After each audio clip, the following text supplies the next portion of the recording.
check. What's up?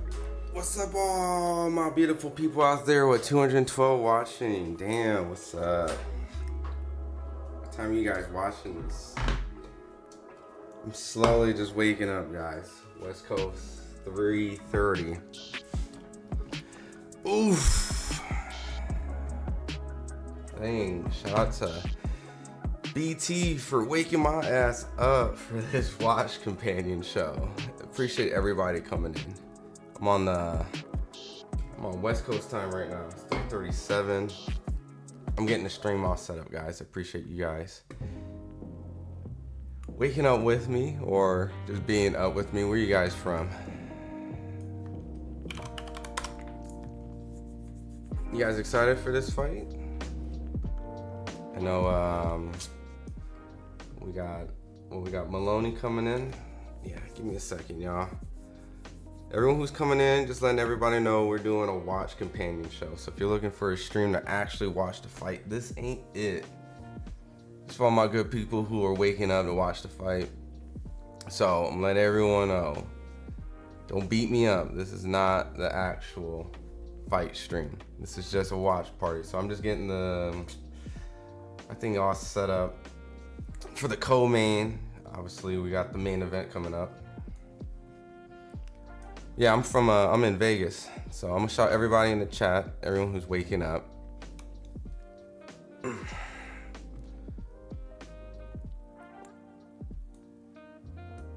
Vegas 339s. Who we got?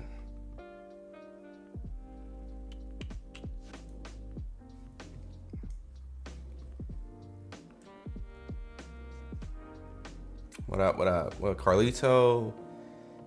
Here, let me pop this chat out. Almost get this stream ready. Docs, custom browser, boom, boom, boom. Boom, boom. Oh, we got some people in Australia. Shout out to everyone in Australia. Man, so got his fire stick. Where can you guys watch the stream? Where can I stream the fight? Streams are going to be on ESPN Plus in the States. So, let me see.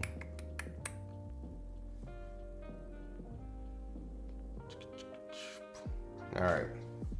I don't have all the special bells and whistles because my dumb ass literally just slowly woke up. But don't worry, we got plenty of time. Co-main's kicking on right now.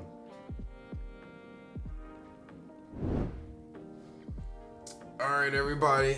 This is Goodall from FightHype. Let me get my setup all cleaned up. But letting everybody know real quick.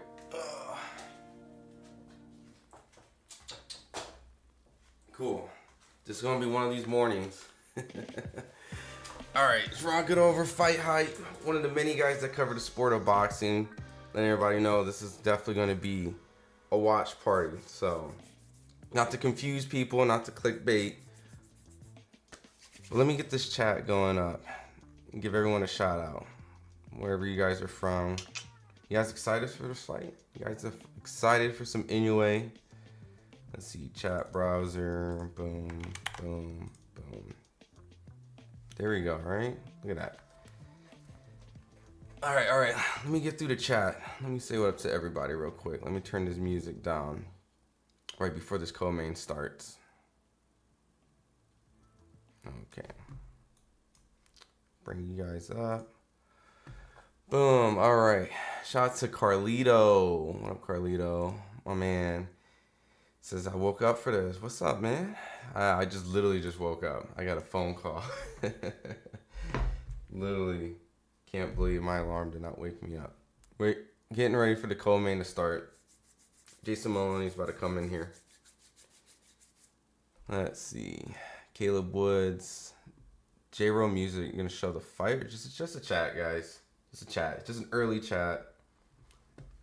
WBO Bantamweight World Title co-main right now. Jason Maloney versus Taki.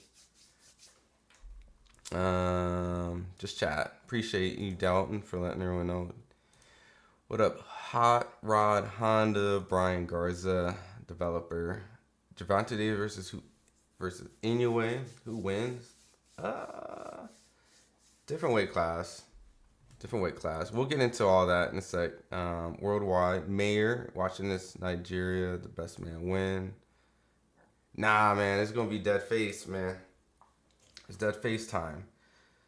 But pretty much we're in the first round. Jason Maloney, Taki, 1 minute in. Nothing really happened.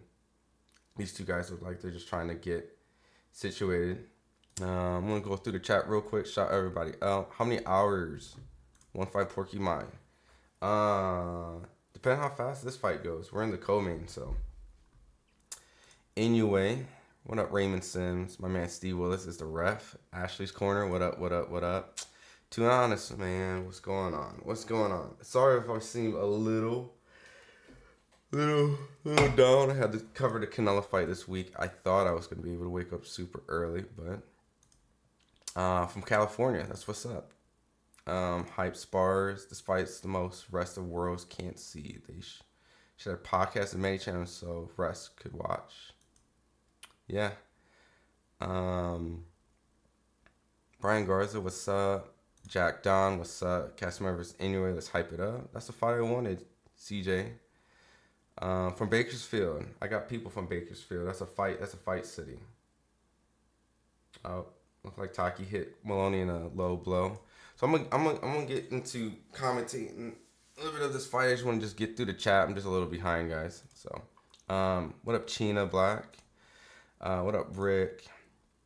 Blood Clot, RFX TV. Daniel, developer. Oh, you're from Kazakhstan. That's what's up. Tyrick Bloomsfield. Bangtang. I'm sorry. I think that's from the Philippines. RFX TV at 7:36 in Japan. 5:30 Illinois. Good morning, people. Man, I thought this was early for me. That's early for you. Subscribe. What up, Crusher? States and Facts boxing one time. Does Inoue fight? How long to the intro and everything? We're in the co-main. It's kind of why I started the stream at this time, just in case my dumbass woke up a little late. L Jazz. What day? UK time? I don't know what time it is, but it's probably gonna be in an hour. It's gonna be an hour from now, guys. 4-7 from Nagaland. Penology Institute. What time is the Inoue fight? Monday. We're about to watch the fight live. Nah. Hokage. Naruto. Yeah, so we're just in the co-main fight right now. Houston from Australia. God bless you all, 2024. Okay, I'm just making sure I didn't miss any of you guys. No, I'm not going to show the fight. Fight is on TV. Cool. I'm all caught up. So, oh, hell yeah. $50 on a Nery upset. All right, I'm going to slowly perk up. I probably need to get a caffeinated drink. $50 on a Nery upset. Wow. Anything is possible, guys. Anything is possible. I'll give my predictions in a second. Ask your assistant on your phone when the fight starts in your area. No, it's not the assistant that called me. It was the big man himself, the boss. Like, are you doing this stream? Like, yeah, fuck. Just woke up. But everyone who's coming in, it's 6:45. What time is it over there? I'm in Vegas, dude. 3:46. And I'm recovering from the after effects of that Canelo fight. I should have took the nap, like I was suggested, but I thought I can hang. Robert McNeil, Richmond, Virginia. Shout out to the VA. My girl's from Virginia, so I plan on moving there one day. He goes to sleep in the first round. I hope not in the first round, but it was a little bit longer than that. Neary 9th round. Neary KO 9th round. What's better bet? Neary upset or fight going the distance?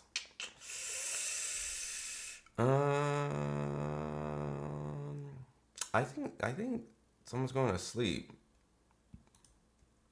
Given in Tokyo Dome, I think Inoue's going to try and gain respect early and close the show. Yeah, I like that, Zero. What up, Han? It's 3:40 Arizona. Yeah, so you feel my pain. Oh, I appreciate it, Maurice, for the subscription. I didn't realize how long your hair was. I thought it was super short. Yeah, dude. My hair was super short before, but I have this like Keith Thurman thing going on right now. I think Nery doesn't have a good enough defense to beat Inoue. I agree. He's nice. 645. Is 645 for you, Nick? Yeah. It's, if you and everyone who's coming in here, unless you guys are like on a completely different time zone, this is early as hell. Yo, what's good from LA? What up, Spotlight? Nery wins 9th KO. What up, Hans? All right. So I am completely caught up with everyone in the chat. So just kind of want to do a quick commentary on what's happening. So it is the second round. Jason Maloney is defending his title against Japanese owned Takai. Not much really happened in the first round. And I can't really say that these guys aren't fighting because I haven't been really watching. But pretty much nothing significant has happened. We're obviously all here getting ready for the Inoue fight, right? And the Luis Nery fight. So this is kind of a good co-main if you guys are just waking up. Get your ESPN Plus on and kind of get situated. When's the Inoue fight? Hype cut? Probably an hour. About an hour. I got an email. I'll give you guys specifically when the ring walk starts. How about that? So you guys know exactly when. Okay. So ring walk's estimated to be 12:35 p.m. UK time. Sorry, so everyone, I got the specific estimated ring walks. So 12:35 p.m. UK time. 4:35 a.m. Pacific time, and 7:35 Eastern time. So probably less than an hour we will be doing the ring walks. All right, so Linda, good morning. Right? Yeah, I need to get up. Nah, Keith Thurman hairline don't look like yours. Give yourself more respect. I appreciate it. My hairline isn't like that. But shout out to Keith. I just saw Keith Thurman a couple days ago. What time is the fight in the UK? Yeah, so 12:35 p.m. UK time. So it's not Nery. Does he have much of a chance? To be honest, this fight will really determine. Like, if they were the same exact size, like, I would say 100% hell no. But Inoue's last fight, I seen some defensive flaws and even some offensive flaws that went down. But I think Inoue's last fight, and I was told this, that his opponent, Tapales, is actually a lot more slippery and more defensively responsible. So what you saw was a guy who's a lot more willing to take his time and actually pretty much pick his shots, which even surprisingly, when he was actually having success in that fight, he strangely went into an offensive high guard shell, which ended up costing him the fight. So I think Nery's not going to be as defensively or nowhere near close as defensively responsible as Tapales was. So I just don't see this fight being as competitive when it comes to that. But on the offensive side, Nery's going to take a lot more chances. He's a lot more willing to fight. He's clearly an offensive fighter, so he's pretty much going to be a guy who's going to be willing to exchange and take risks. So if he does win the fight, it's going to be by landing a very strong shot early on. But realistically, I don't see this fight being as competitive just because of Nery's lack of defense. But who knows, right? If he lands a shot in Inoue, it could be interesting. But if he does not, then I expect him to get picked apart. You're in the UK, this time's perfect. Yo, HHP4P, I'll be honest, I give all you guys props over there because this is kind of the shit you guys have to do and wake up to all these fights, especially if it's a bullshit fight made and it's a fight that's just full of shit. And you got to think, am I going to wake up for it? Clearly, we're all going to wake up for Inoue, right? I mean, this is arguably, if not, a lot of people's pound for pound. I got Terrence Crawford as pound for pound. My girl got Inoue as pound for pound, right? And so she's really excited for this fight. She's actually going to wake up for this fight. I didn't wake up her. I didn't wake her up because she's not gonna want to watch this Jason Maloney fight. But right before that fight starts, I have to wake her up. So she got Inoue as her pound for pound, and Crawford's number 2, and I got Crawford as number 1. So it's interchangeable. But I give you guys props because I'm really waking up. What time is the ring walk? The ring walk is going to be. So what I'm giving is the ring walk times: 7:35 a.m. Eastern, 4:35 Pacific, 12:35 p.m. UK time. Linda heading to work or checking in a bit. Viewing from Miranda. Oh, that's what's up. Yeah. So I just gave the time for everyone. That would be wild. Hella awesome. What am Ollie Quinn? Is that supposed to be like Harley Quinn? Money must be Japan Saturday. Pretty much, dude. On like for everyone who's coming in like from Japan, like usually they watch their fights on Fuji TV on Tuesday. That's normally when I've been watching a lot of Inoue fights from the beginning of the time, or just any like Kenshiro or any big profile Japanese fighter. I know Inoue's the biggest right now. What's Inoue's biggest win on his resume? I think it's the Stephen Fulton fight, right? I've been covering Stephen Fulton for years. I think Stephen Fulton's a hell of a fighter. I even made a joke with Stephen Fulton and mentioned just a joke, but like, does Al Heyman like you, bro? Because you go to the WBO, which people often say is the Frank Warren or Bob Arum belt. You fought like 5 or 6 undefeated fighters. It's not the atypical stereotype fights that people claim that Al Heyman puts his fighters in, right? So sure enough, he comes in and proves that he's a really, really, really insanely good fighter. And that was the fight that really told me that if Inoue actually beats this guy and actually destroys him, not saying I picked Fulton to beat Inoue, but a fight where if he absolutely did what he did, that guy could arguably be pound for pound.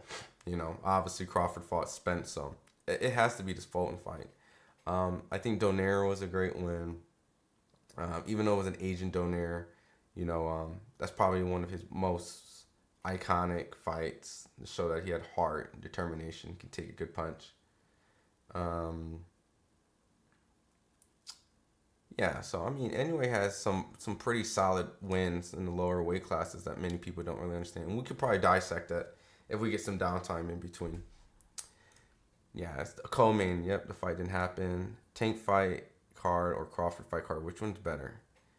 I'm actually going to cover both of those fights. So right now we don't have Tank's full undercard, so I would definitely say Terrence by default. But I think it's probably a safer bet to say that Terrence, right? Terrence has a pretty loaded card. Zero Dawn, even though Japanese economy is struggling currently, still sold out the Tokyo Dome, 55,000 people. Imagine Inoue wins this his rise to stars. Superstardom Japan will grow. Yeah, dude, he's a fucking man there. And when I mean the man, it's not like, oh, for that country he does well. No, like he does really, really well in Japan. Like if you translated that across other countries, like that's insane what he's doing. Dominic MCR every single fight. He said your girl's right. Inoue straight up from an anime. Yeah, dude. So right now, Jason Maloney and Takai looks like they're actually starting to exchange in this 4th round.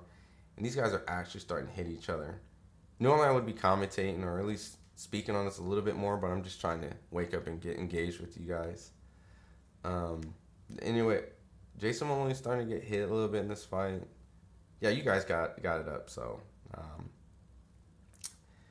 Let's see. Dominic, UFC is Manchester, UK is 5-8. That's brutal, bro. That's what I'm saying. Like, man, I give you guys props. Because I kid you not, I literally could have potentially been sleeping right now. And so, I definitely scheduled for the co-main just for insurance that I wouldn't miss this. So yeah, we're just spoiled Americans. I'll keep it a buck with you guys. 12:53 a.m. right now. XOXO. What time's Eastern time zone? Yeah, it's like almost 7. What time? But what up, T Drums? Strictly Dog. Is the fight live right now? No. The co-main is. That's why I'm just waking up with you guys. So no, you didn't miss nothing. Hawaii v 1:30 a.m. Damn. Hey, I almost ordered some Hawaiian food. Get some spam musubi, some the macaroni. It's fire. So the chicken katsu. I might get some today. How long till the fight starts? We probably got maybe like 35, about 35, 40 minutes till ring walk. Bam versus Inoue. Who you got? That is a fucking amazing fight. Like, Inoue right now just purely off experience, but time goes on. I think that's one of those fights where it'll be definitely youth versus experience. I think Inoue's experience is just like who he is as a fighter is amazing, and I think Bam needs a couple more big fights to kind of get ready for a fight like that. Because if he fought Inoue, it would have to be in the dome in Japan with the big crowd. Like, he needs just a little bit more of that comfort experience, because you can see when he's not in those big fights, he doesn't really shine. But ironically, when he fought Sonny Edwards, when he fought Rung Visai, I mean, he was like the perfect fighter. So I think the fight with Estrada, which, trust me, at this rate, I think his resume is going to be ready for pound this soon. So I think Bam and Inoue is a fight that you don't want to rush, because I would hate to see that kid get thrown in with a monster, literally in the name, the monster, that soon when you don't really have to. I mean, there's a lot of great, amazing fighters around there, and he doesn't really need to be thrown right into Inoue. I think the Estrada fight is probably, if not the second or third biggest fight for him to be made, and he's already having it at this point in his career. So I think build up to this and see if you can get yourself ready for a guy that's that strong and that elite. Eastern time. Yeah. Eastern time, ring walks will start at 4:35 a.m. I mean, my bad. Did I keep fucking it up? 7:35 Eastern time. 7:35 Eastern time. Is Asian donaire?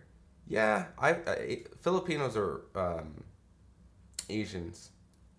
Like, it's in Asia, right? So I wouldn't.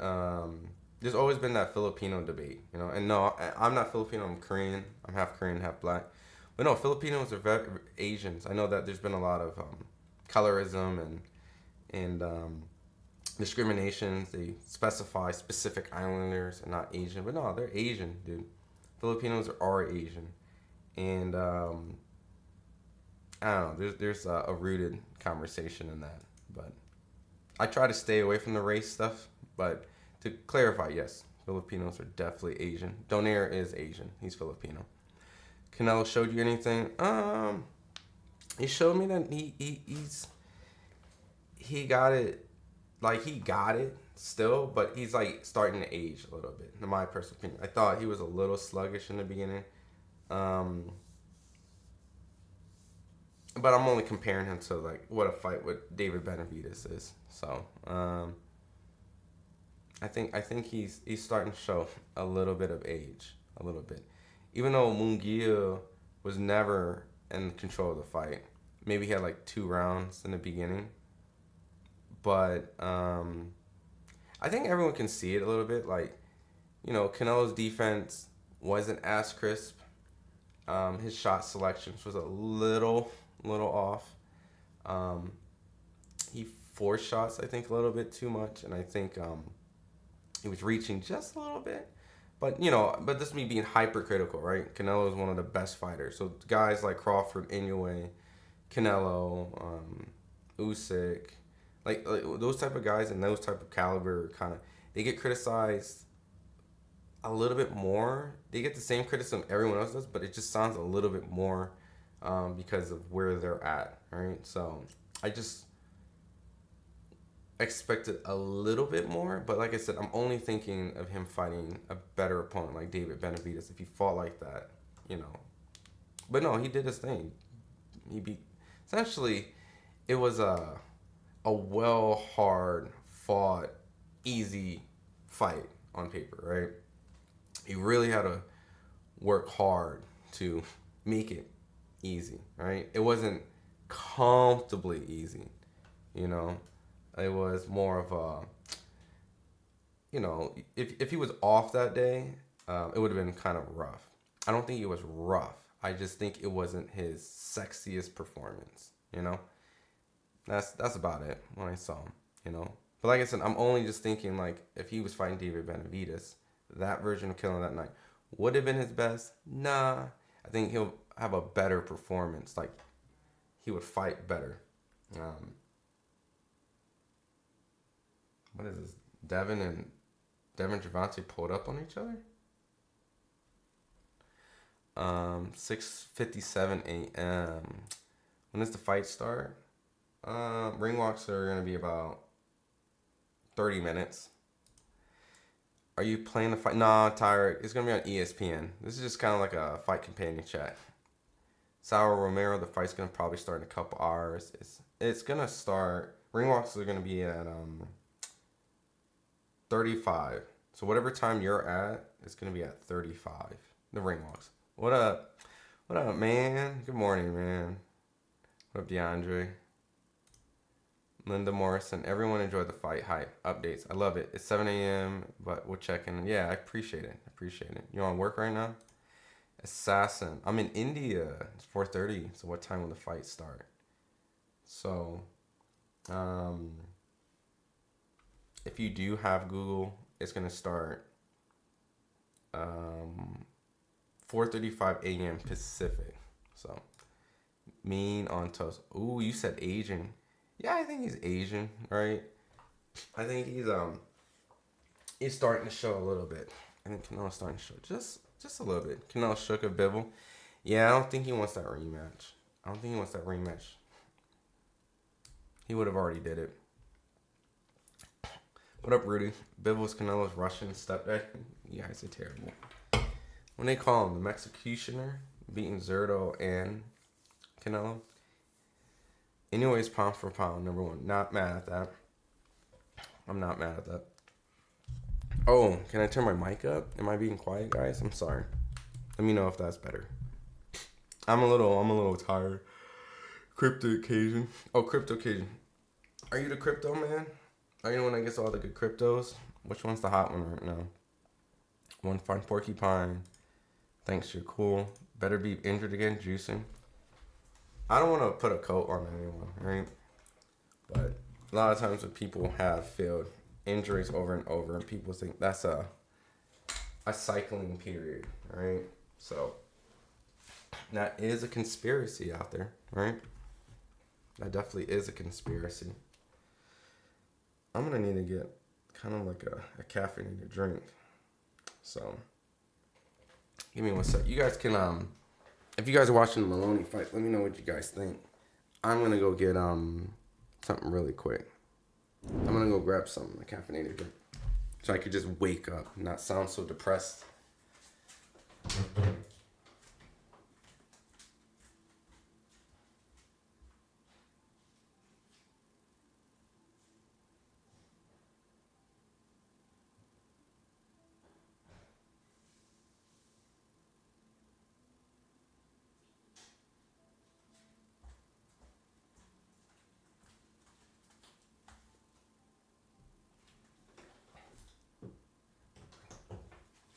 All right.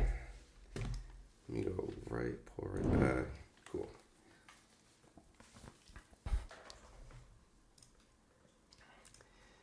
Men's hair and fragrance. What'd you delete? When you retract your message, man. All right. Zero Dawn. If Shakur conquers 135 things, 24 months, anyone Shakur could work on. Nah, man. Anyone's too small. I don't want to see that fight. Zero. And I think someone asked me about Tank. I don't want to see that fight either. I mean, if Inoue worked his way into the 135 division and was sleeping people, then yeah. Like kind of like Pacquiao when he came up. But dude, he's so small. Who you got? I got Inoue. Cocaine. Damon Lee says cocaine. For what, Better Beef? Fight's not popping up for me. A beautiful thinker. What are you using? What's your streaming? What are you using? ESPN Plus?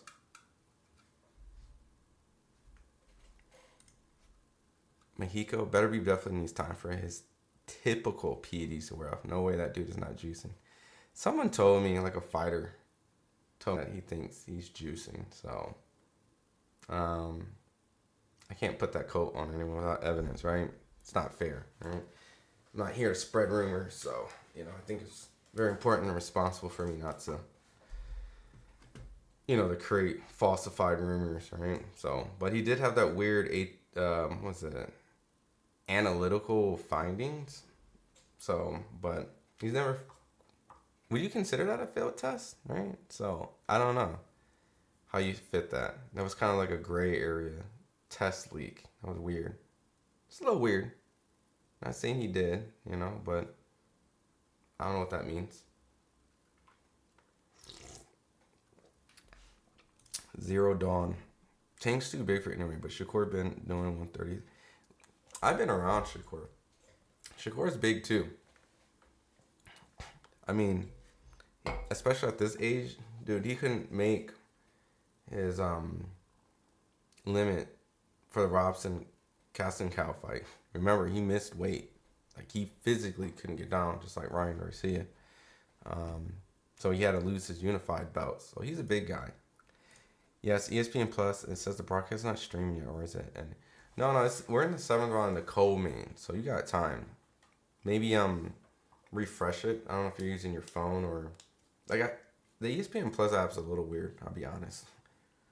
It does that to me. So if you're on your phone, just reset it, or on your computer, it does that to me also. So just one fight porcupine. Not a failed test, but abnormal findings. That's what it is, right? Well, not they put analytical findings. All right. Good morning, Angel. What's up, Dixie? Is previous fights on or no? The co-main's on right now. The co-main fight's on right now.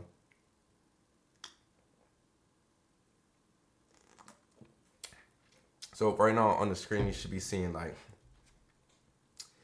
journalists pretty much hyping up Inoue right now. That's at least what's on my screen. They have this old ass. We've seen that before. Tyson Fury will become undisputed. He has a chance, man.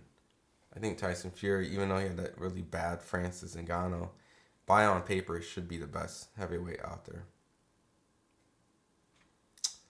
Inoue versus Tank would be epic around the same size. I know, like, we want to emulate that Floyd Pacquiao thing, but Inoue hasn't made it close to that weight class, so we have to wait. I don't think it would be epic though. But you said if they were around the same size. Oh, misread yours. My bad. Yeah, if they were around the same size, yeah, that'd be like the most gangster ass fight. Because they're very similar, right? They're both very explosive, big punching, like, kind of slick, kind of very fast, and very explosive. So I think that would be a fight at any minute. If they were the same size, they could knock each other out. That would be an amazing fight. I got Tyson Fury by robbery. Yeah, we gotta see what version of Tyson Fury comes out, right? What's going on? What's Steve Willis doing?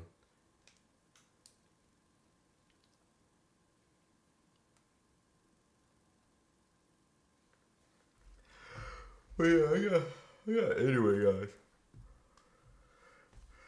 Oh shit, did Jason just drop? Oh, I don't know what's going on in this fight, to be honest. How you guys have this scored? Tyson Fury is going to use his size and a key factor to win? Possibly. I mean, I think that would make sense, right? Do the old school crunk style. Pick him up. I mean, lean on him. Push him around. You know, put your weight on him.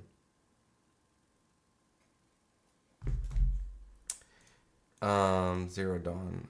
Do you think anyways goes to 126 after this fight, or a few more defenses here in the moves? Definitely some defenses. Definitely some defenses. I know that everyone wants him to move straight up to 126, but you know, remember, like, even though Inoue is around the same size, like height wise as these guys, he's still a small guy in frame. So, and it really just depends on how easy he makes these fights look, right?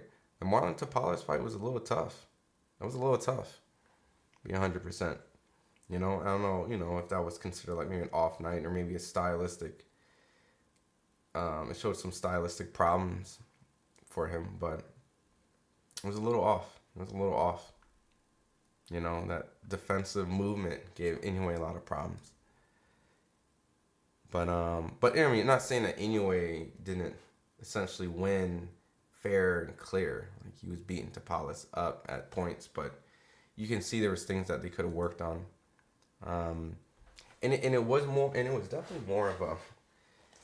I think the problem that I saw in that fight was that anytime Tapales went into like a Philly shell, which I expected a little bit more from Fulton to kind of do something like that, and it could maybe have just been the event might have gotten to Fulton a little bit, and Fulton probably maybe believed in Inoue's power and kind of was very, very defensive minded on trying not to get hit and didn't want to take chances. But Tapales was not fucking around. Tapales was out here in Vegas sparring guys like Cormel Moulton, prospects like Robert Merriweather, like top American up and coming prospects. So he was getting ready for a fight. So I don't know. I think Inoue just probably didn't fight enough kind of defensive Philly shells and at least professional fight. And I think Tapales did a really great job. But once Tapales went high guard and kind of tried to walk Inoue down, which made no sense, and kind of fought him, that's when Inoue had a lot of success. So we're in the co-main. No one's won yet. No one's won yet. Really not letting me watch. And on the date of the fight, it says came on yesterday's site. Are you putting in Inoue versus Nery? Because you can watch the old Inoue fights. So we're in the 9th round in this fight, so you still got time. Yeah, his defense wasn't that good that fight. Inoue versus Nick Ball. I got Inoue. Right? Like, Inoue is essentially a lot of people's number 1, number 2 pound for pound. So Inoue must defend that title to a Filipino before going up. I mean, I would have loved to see the Casemiro fight. Right? But Casemiro kind of screwed himself out of that position, right? Because that should have been the Undisputed fight, really. But no, the fight didn't happen. Aren't they both 5'5", Inoue and Tank? The only difference is weight for now. Yeah, I mean, ooh, Jason Moloney, catch it. What is going on?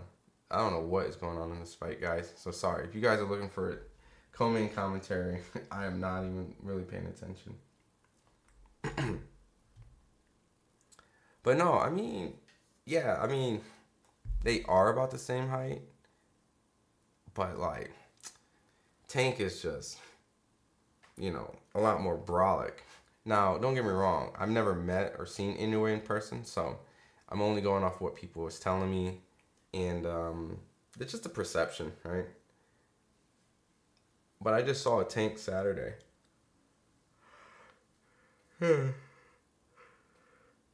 So,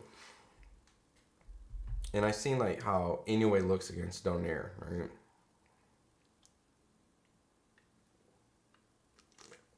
Inoue looks tiny compared to Donaire.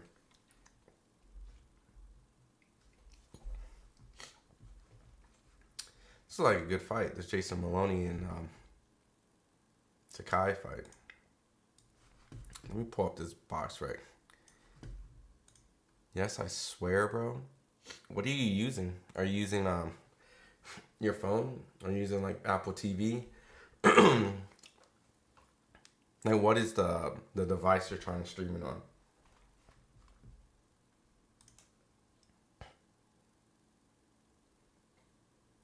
Box.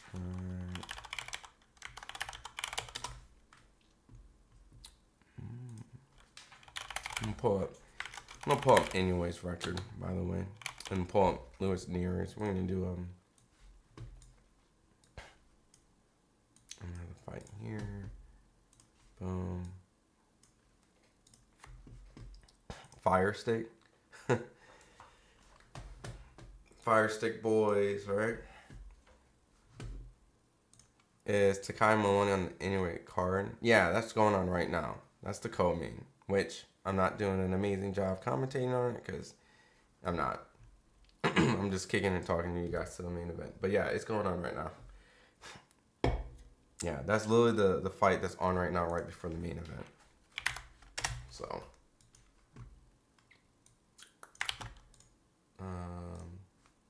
which, let me see what Twitter says about the fight.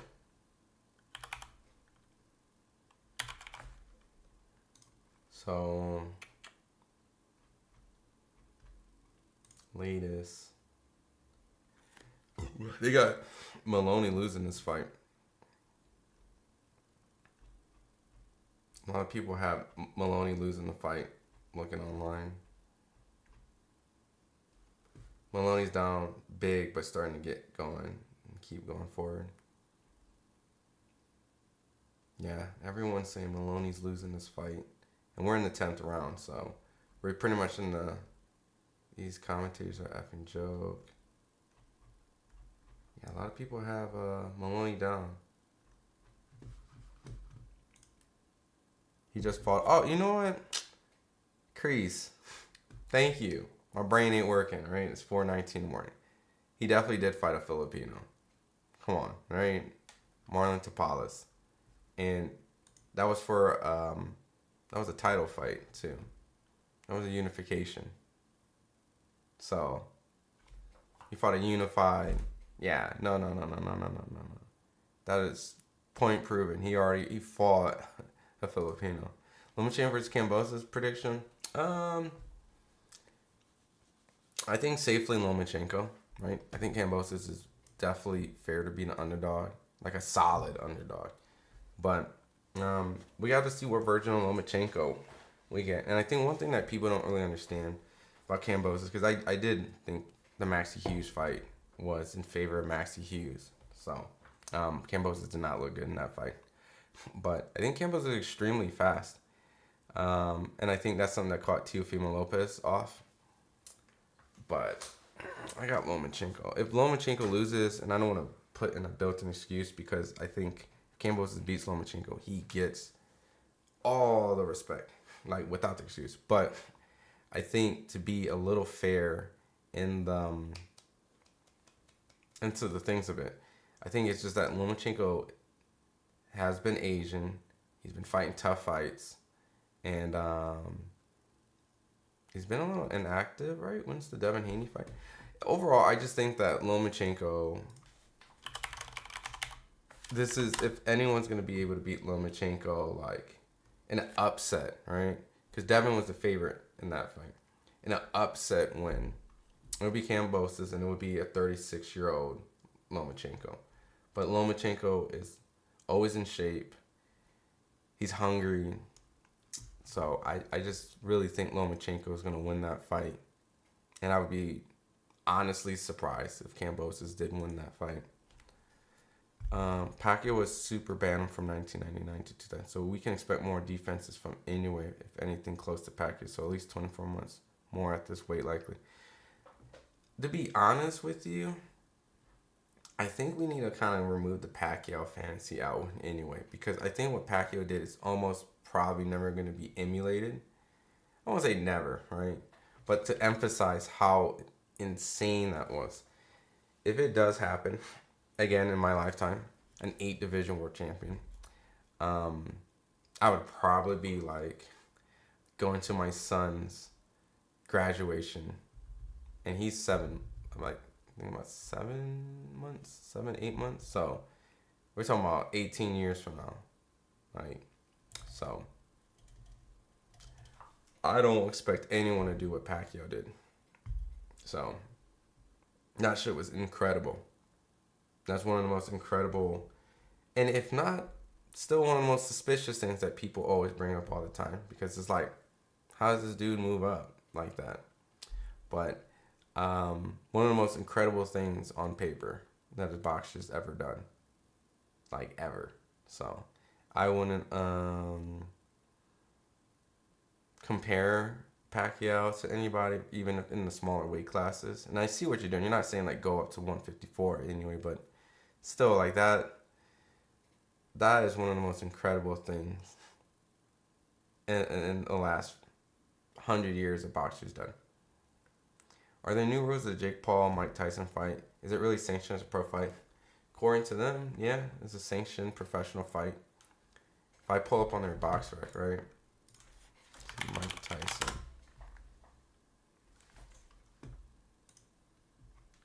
Yeah, look. I'm gonna freak you guys out if you don't know. It's right there. Look at that year difference, 2005 to 2024. Crazy, right? The level of Inoue, brother. I'll see the level. Are you saying you see the level? Yeah, we will see. Yeah, so. Yeah, we'll definitely see. No, I think Inoue, I've been covering Inoue for a long time, from a distance, right? I think Inoue was always a special fighter for quite some time, so. Let me pull this up. Yeah.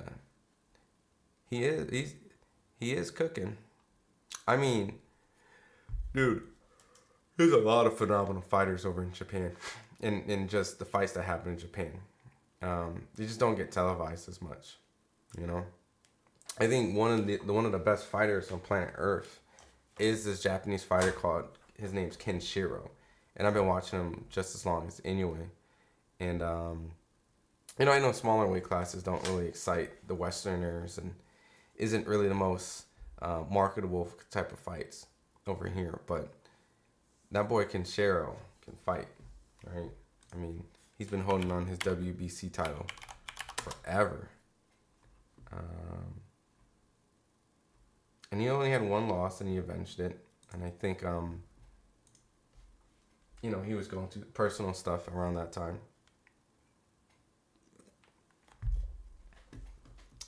But yeah,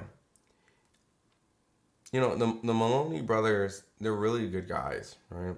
I've interviewed them many times, and I think when it comes to their abilities, I think that their techniques are good. You know, I think maybe defensively they get hit a little bit more than that I like, but I don't think that the thing that they lack is that they don't have this overwhelmingly powerful shot that I've never really seen them kind of like completely take over at the elite level, right? So these guys are able to dish it out a little bit better, and they can't really compete, you know, when it comes to that. From what I'm seeing, they're like good enough to make it to potentially a world level fight, depending on the opponent, but they always kind of, you know, they always get outworked. They always get outworked, and they have a lot of heart. Like if it was like stats, like their heart's always like a 9 or 10. Their defense, even like a 7-ish. And their power's around 6 or 7. But if you get a guy who can outbox them and has power, that's like their kryptonite, right? Like Pacquiao never weighed in the limit. He was always under. So when he fought at 154, he weighed in. Yeah, exactly. And when he fought 147, he weighed at 130. No one talks about this. Yeah, no. Like, dude, Pacquiao is absolutely insane. Absolutely insane. Like, I don't ever want to compare another fighter to Pacquiao when it comes to weight jumps, right? It's definitely one of a kind. And it's definitely one of the main reasons why, like, I thought Floyd was significantly a better fighter, like, by far.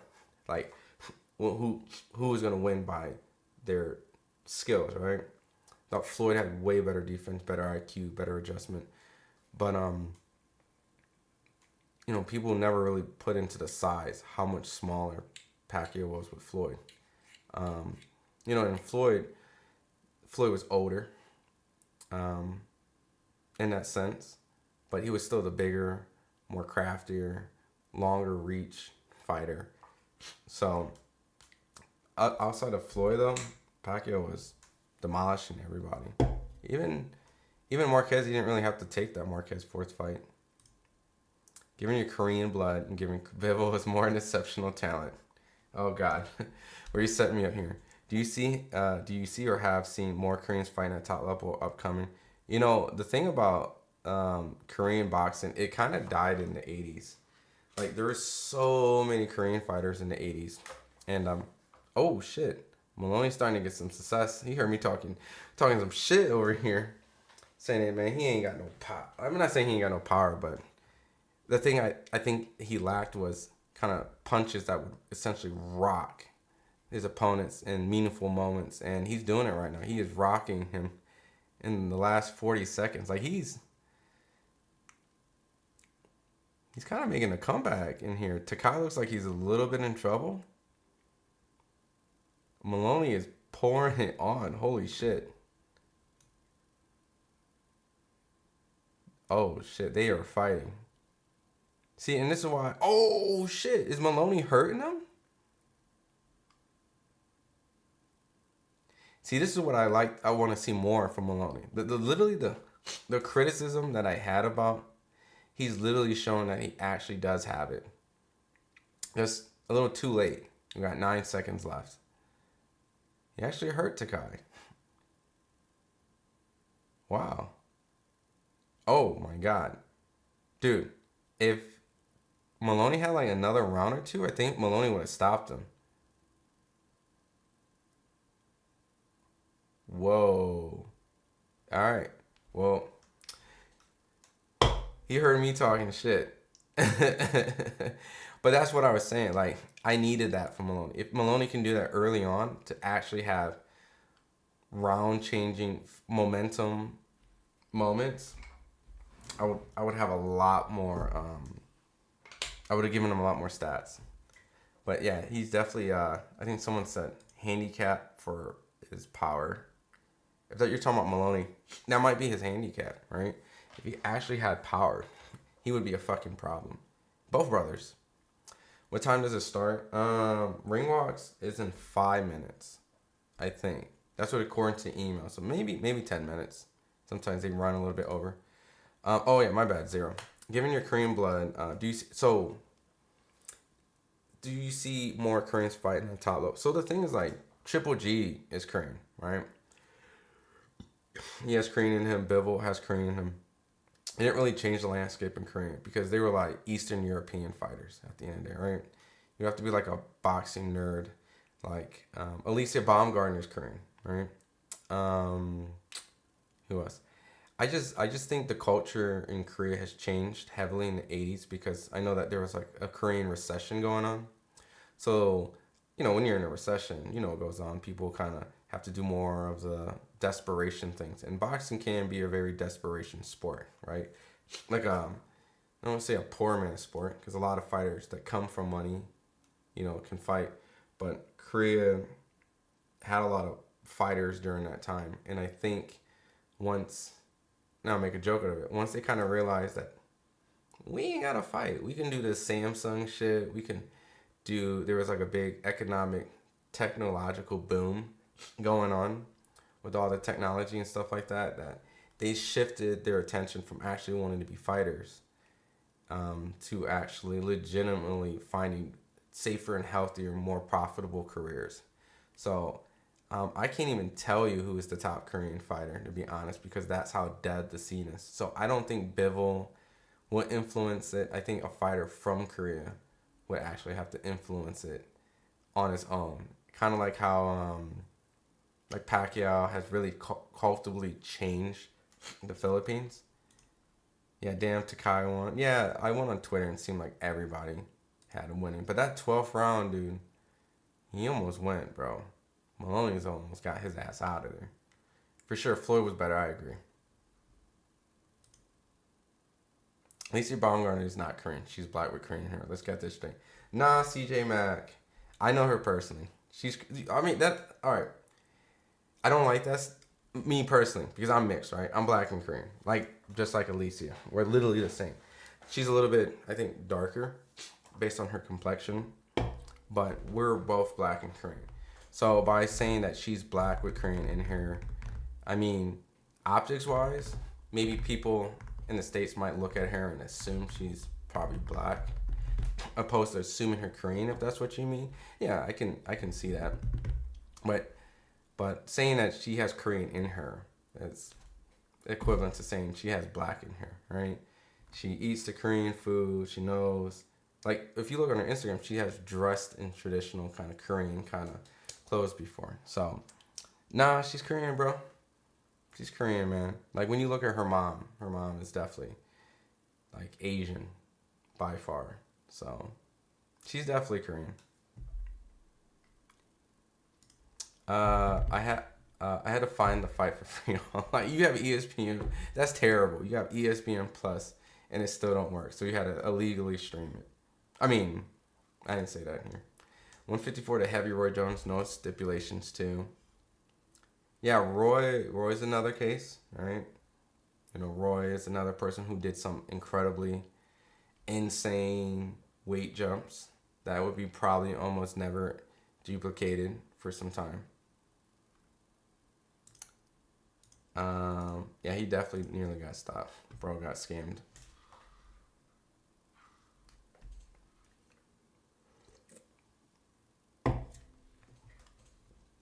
But yeah, also going back to CJ Mack, are you saying that also, like, she's more predominantly black and has a little bit of Asian in comparison to percentage? Possibly, but that's what happens when you're mixed, right? There's a lot of percentages. Trust me, she wanted to go to Korea and fight Choi and wanted to have like an all Korean showdown. That was the thing that she told me. So, no, man, she's Asian, man. She doesn't shy away from it. Saul Romero is so the fight is next. So I will actually be talking about the fight in real time. Actually, that reminds me, I need to wake my girl up. My girl wants to watch the fight. Give me a second. Give me 1 second.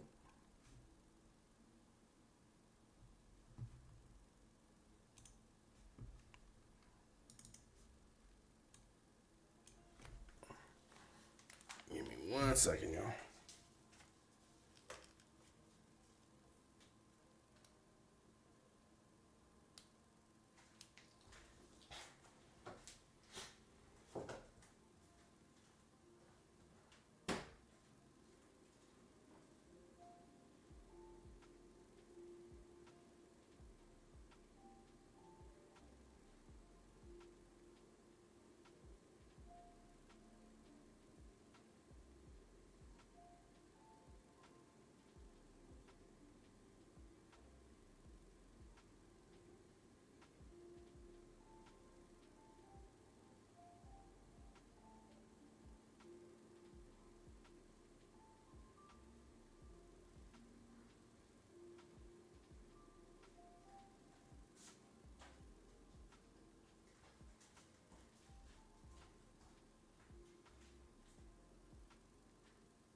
Yeah, give me 1 second. I gotta get this up for my girl.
I'm back.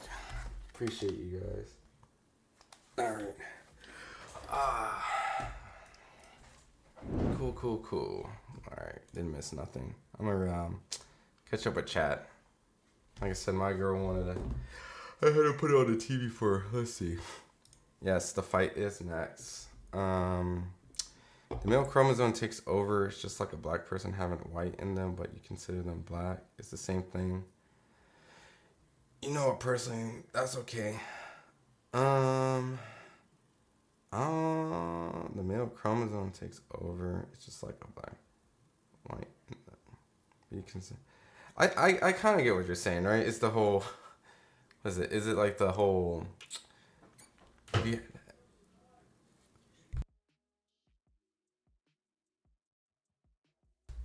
Yeah, my girl's just waking up. She's, it's like if you had like a white, what is it? If you had like the bucket of paint, right, and you mixed in that color and you mix it around, it still comes out quote unquote. But no, like optics wise, I get it. But she's Korean. At the end of the day, she's Korean. Like she has Korean in her, so thus she's Korean. She's a heavily mixed individual. Like it's weird for me to say like someone's not Korean or their ethnicity has that in them. That's ridiculous. If she's half Korean, she's Korean. Yeah, I mean, she's like, I think she's Japanese too, and she has German. Yeah, like, I'm heavily mixed as well. By nationality, she's American, yes. Just because she's half black, you consider her black. I mean, yeah. It's really not that deep, really. It really doesn't matter. She's not here to say what she identifies at point. Trying to do it for her. No, I mean she'll identify all that stuff. I just saw her last week. She's gonna tell you she's Korean. She's black. She's Korean. She's Japanese. She's gonna say she's all that. I said I found it free. I hate ESPN, dude. When I went to the TV to turn it on for my girl, and I don't know what this is. Like let me know if you guys have the issue. Dude, I had to log in and log out the app like 3 times to get it to pop up. Oh, ring walks is in 2 minutes and 20 seconds, guys. So please get you guys up. I'm not pulling up the fight. We're just in here just reacting early in the morning. Zero Dawn, if you have different kinds of blood in you, that is a great thing. You inherit all the greatness, and over time you can feel like you belong to many different cultures. You can feel at home. Yeah, I mean, look, at the end of the day, man, universal peace and love, right? For the ones that make it an issue or the issue, right? And I don't, no one in here is making an issue, right? Not you, CJ Mack. You're not part of that. You're definitely not. But I'm saying, like, the people who, like, make it matter in a negative way, like, that's why it becomes the thing that it matters. Because you can't ignore racism and things like that because other people make it a problem. So, I think it'd be, like, kind of, see, bro, you see, bro. Oh, see, bro. Free online never fails you. Yeah, you're trying to support them, right? But then you get the apps together. All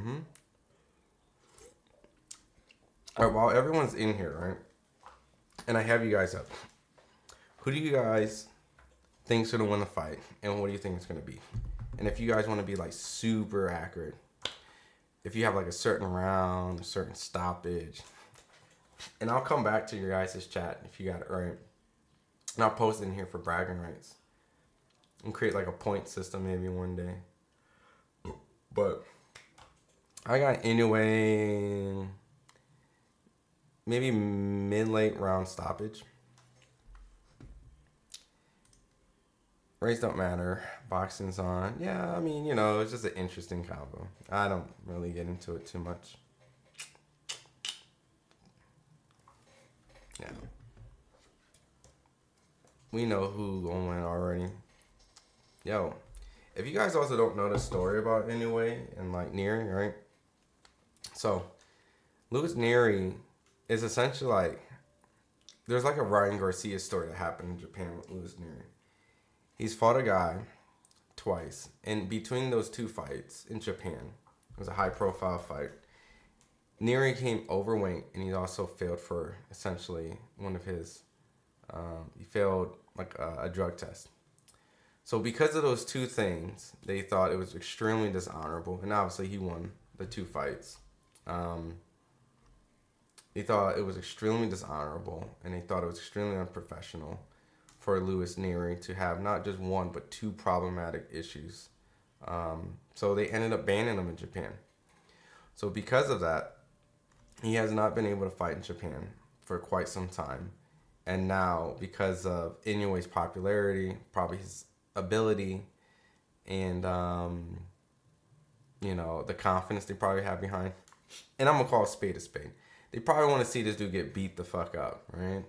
So they decided to lift the ban and open up the gates and allowed him to fight their precious gem. Now, if Nery goes over there and upsets them, I mean, this would be a very dark day in Japan, right? It's very reminiscent of the Miguel Cotto and Margarito, right? Because in many eyes of the people over there, this is kind of more like a redemption kind of fight, a revenge, right? And there was no controversy of Nery coming in this fight, right? As we know of, no problematic weight issues, no prior failed drug tests, and so, they want to see Inoue get that work in. So, $50 on Nery upset, $10 on distance, $100 on Inoue KO. Do you bet all that? To honest? If you did, man, you're the man. What is the odds of what would you get back for Nery if he wins? What up, Jim? TKO Inoue 6th round. I like that. Nery's a cheat. You did fail his drug test, so like Garcia. Yeah, that's what I'm saying. Like it's very parallel. The missed weight and the failed drug test. Crease, I got Inoue 4 6 round stoppage maybe earlier. The only real quick, the only thing I can't say about Ryan is that he still has some time to clear his name. This is way past. Nery has had way more ample time to try to justify. Nery is going to want to exchange where he does his best work. I mean, I agree, but at the same time, like, what's he gonna do? He's gonna box and move. How long to the fight? He should be doing ring walks, like, literally, like, pretty soon. So, they're just doing the pre-fight build-up right now. But, yeah, they're in the locker rooms, kind of hitting the pads. So, probably, like, I'm gonna maybe, like, say 10 minutes. I know I said that earlier, but, the broadcast just moves it up. Just play $6 on Nery and win. $600? Whoa! $6 for $100? What up, pugilism? Is that your dog in your profile? Pugilism. No, my bad. I couldn't read. Pugilism. There's no way you put $6 to win $100. What the fuck are the odds? I want to see Inoue fight in America. He's fought in America 3 times, but in a high-profile fight. Yeah, not like a super fly card. Well, I mean, I guess his biggest fight was Maloney, but that was during the bubble, so can't really necessarily count that, right? Like, as an American open fight for the fans. But yeah, I would love to cover an Inoue fight. So, if Top Rank does one. So, for everyone who's coming in right now, please let me know who you guys think, Inoue or Nery, and if so, how. Fight hasn't started yet. If you are looking for the fight, it is on ESPN Plus. So, in America. So, I don't know what's broadcasted. So, you guys have time, guys. Don't freak out. The fight hasn't ended. I hope Inoue goes up to 135 one day. If he does, dude, that would be an insane, insane feat. Even if he competes there, it's incredible. Nery got kicked out of Reynoso's gym for being a lazy bum. Yeah. Yeah, I don't know who's his trainers right now.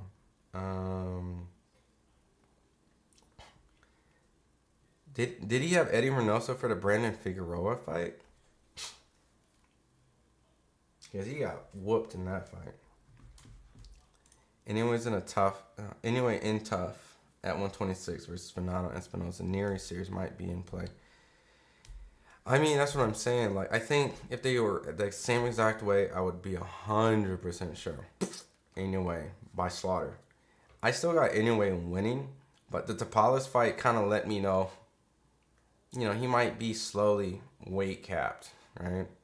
He might be slowly entering a point where I don't think he's going to make 135.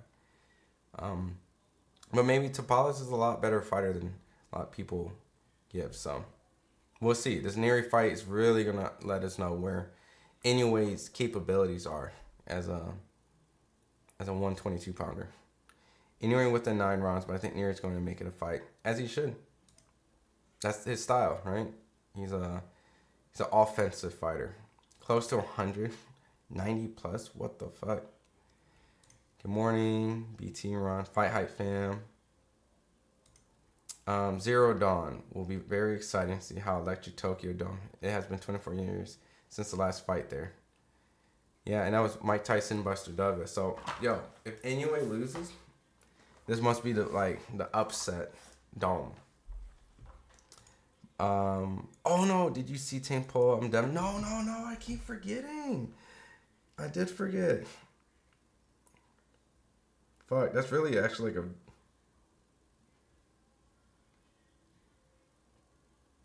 Here, while they're doing it, guys, I want you guys to watch my real-time reaction to this shit. Yeah, so Luis Nery is doing a ring walk right now, but what I want to do with you guys is I want to watch this video. All right, Michael Benson just posted it. All right, so Devin Haney has responded to Javante pulling up on him and posting a picture with his car. Dude liked my car so much he took a picture next to it. Oh shit! What the fuck is going on? Because Tank's in Vegas right now.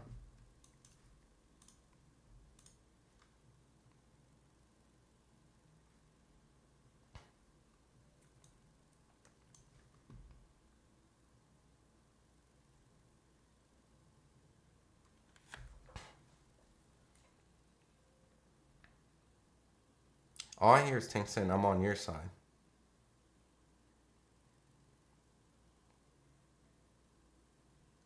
I don't know if he's saying, "I'm on your side" or "come outside" or something.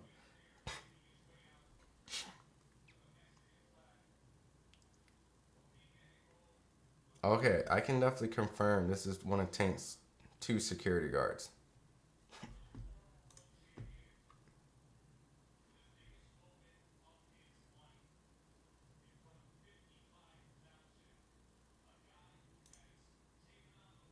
I don't know what Tank's saying.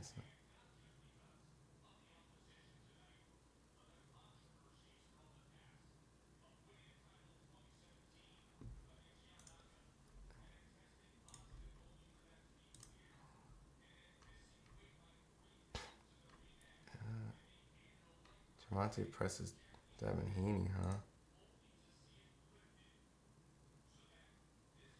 Alright. I'll dig into that. Something happened here.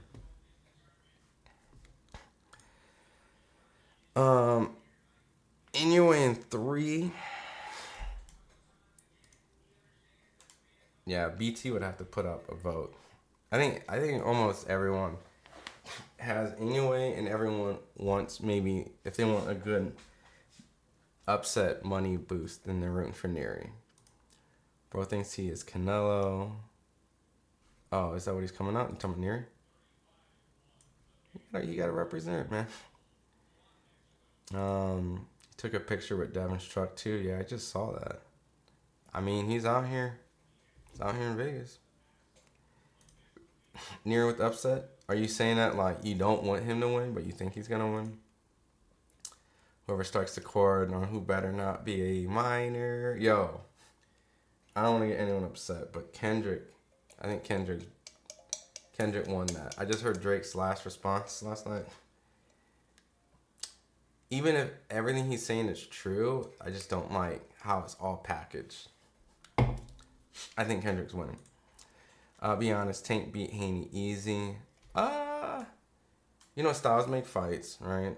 But I would favor Tank based off the Ryan Garcia fight, and not because of the whole. Oh, dude, is this the Kill Bill ring walk? Yo, I think it's badass that anyway comes out to the Kill Bill thing, if that's what it is. Um, I just don't like using the word easy, right? 'Cause I don't think any fight's easy, but I think Tank should be the favorite before and after the Ryan fight. I think Tank should have always been the favorite. I'll be finished from work over 3 hours. I can still see the boxing match. What time's the boxing match? So Wrestle Lesson. They're literally walking in, literally walking in right now.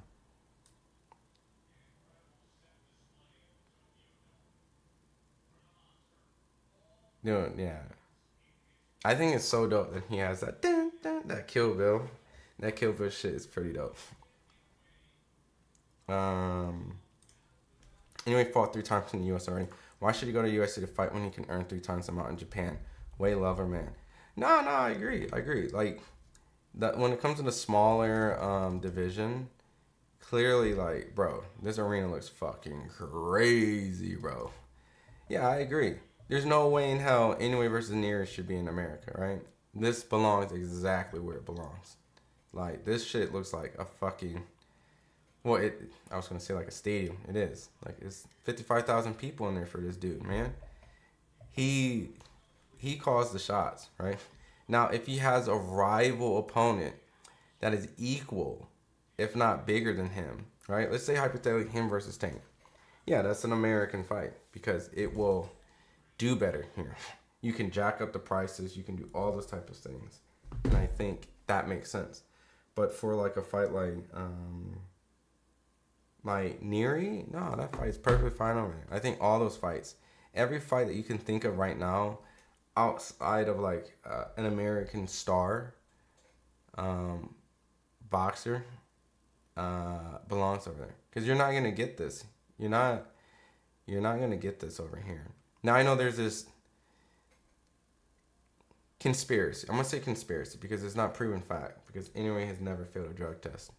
Um, Looming questioning of, okay, he's in Japan, he wants to stay in Japan because of this and that. I'm not gonna buy into that, right? It's a world sport, so every fight doesn't belong in America.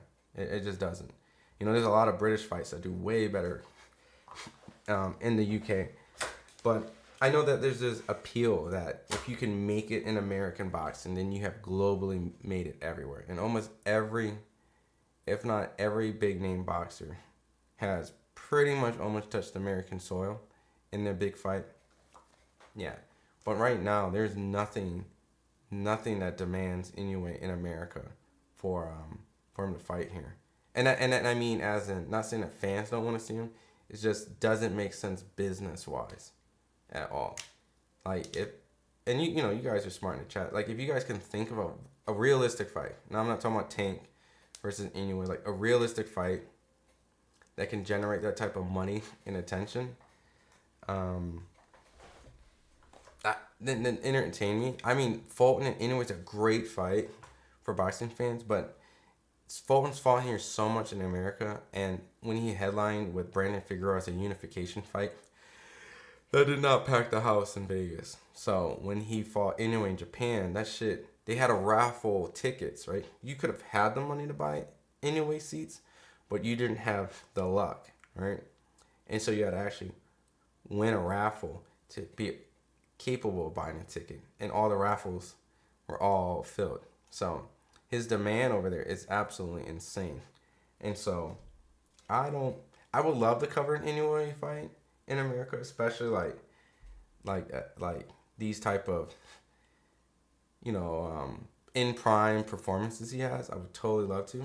And really only in prime, like meaningful ish Inoue is he's been in the bubble. So, and we had coverage there. But that's it. All these big stadium, big dome like fights wouldn't happen here. So I wouldn't want him to go into a market that just doesn't make sense. Universal Love. Welcome back, Linda. Snoop Cobb, way, Lover Man, you're spot on. There's no way other people can't come to that conclusion beyond me. Yeah, I mean, it just doesn't make sense. Like, it just does not make sense. There is no fighter in those divisions that brings that type of attention where Inoue has to come to America. You know, if he can sell out a 55,000 dome with Luis Nery, guys, like, can you guys remember the last time Luis Nery was a headline in America? So, if you can do this in Japan with Luis Nery, I mean, shoot, even with a big fight, like, does that big fighter make more money in Japan than America? Like, you know, you would have to be like Tank's level to bring Inoue over. And they're not going to fight. Inoue and Tank's not going to fight. That's a fantasy. But Tank does like Inoue as a fighter. So, there's no beef and there's no disrespect. Tank can recognize talent. You know, they respect each other. So, you know, there's an admirable, honest respect and skill between those two.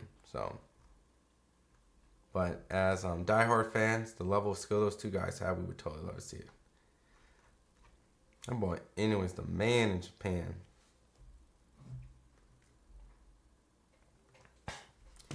One fight Porcupine, Inoue KOs him.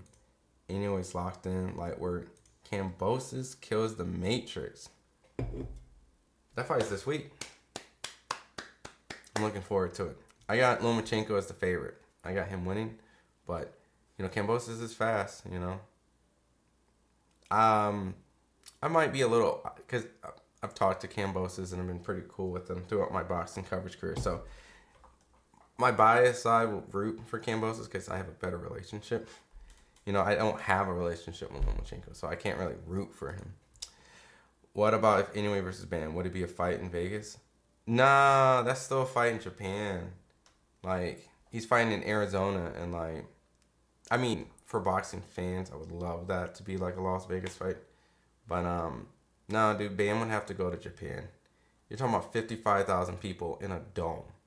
Like, Bam's about to fight Estrada, and it's not even going to be half of that. Not even half of that at the prices that these tickets are in Japan. So no, Bam would go to Japan. I love that fight. And Americans just don't really care about smaller weight classes, so the appeal isn't really there.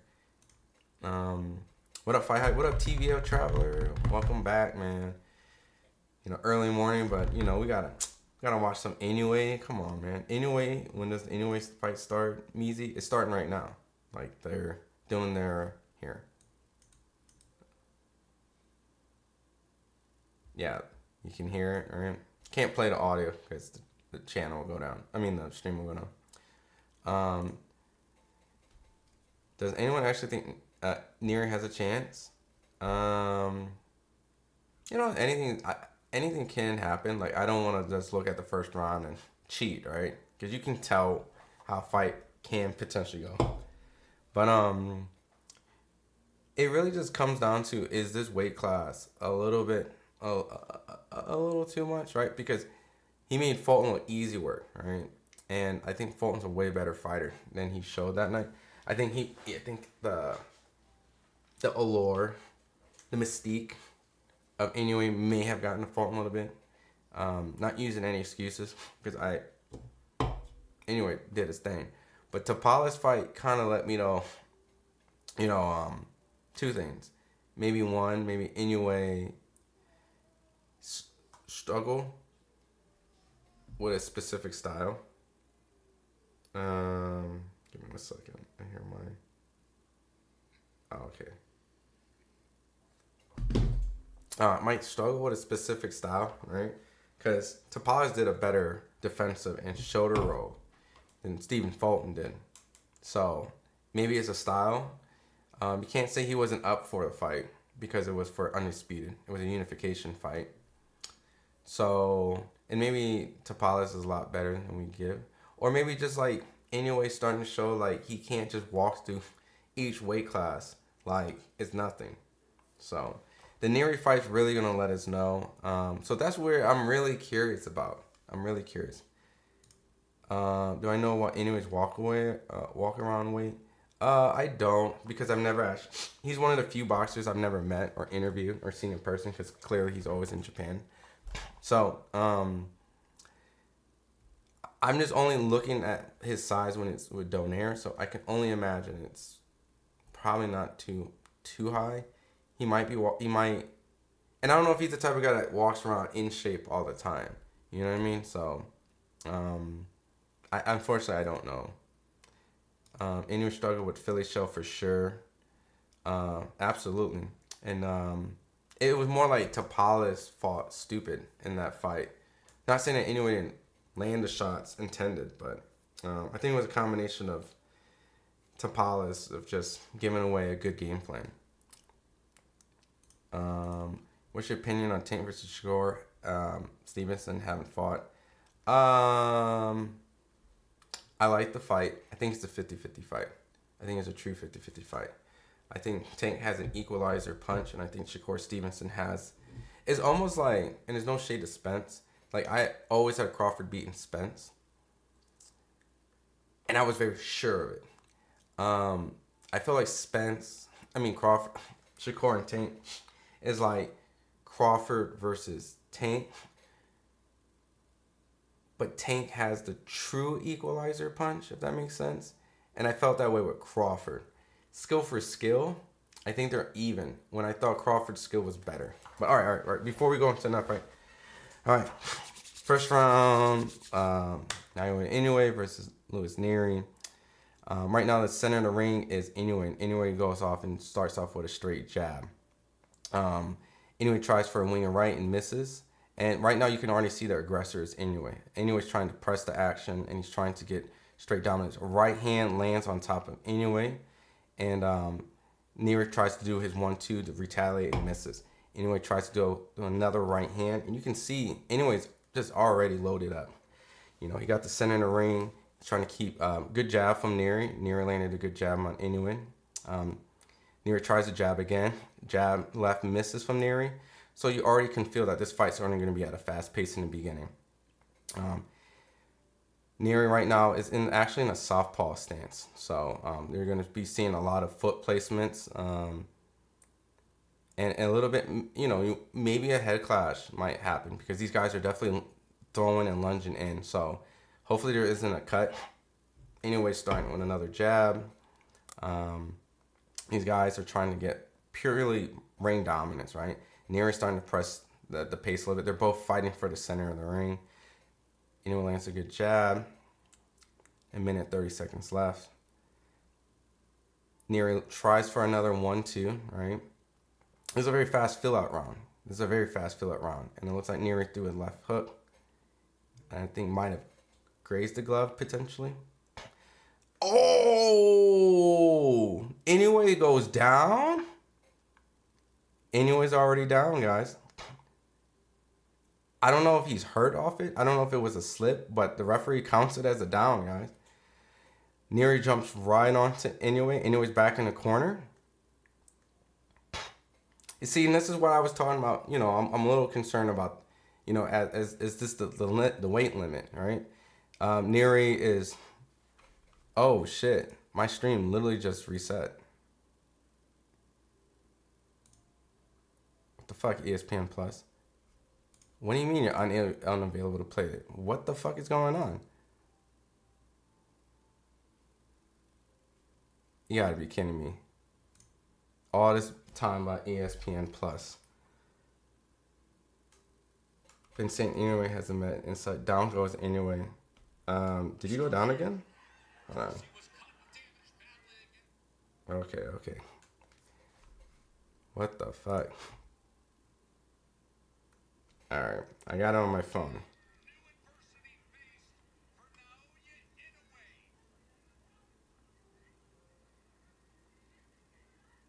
Alright, so sadly, I missed the last 30 seconds. Alright. I told you guys, You heard me this whole time. I think Inoue should win the fight. Inoue's uppercut's crazy. He's getting back up, right? I mean, let me see. What caught him? A left hook. Legit knockdown. A legitimate knockdown. That was 100% legitimate knockdown. And this is Nery's game. Nery, let's see. Let me read the chat. Like, what the fuck?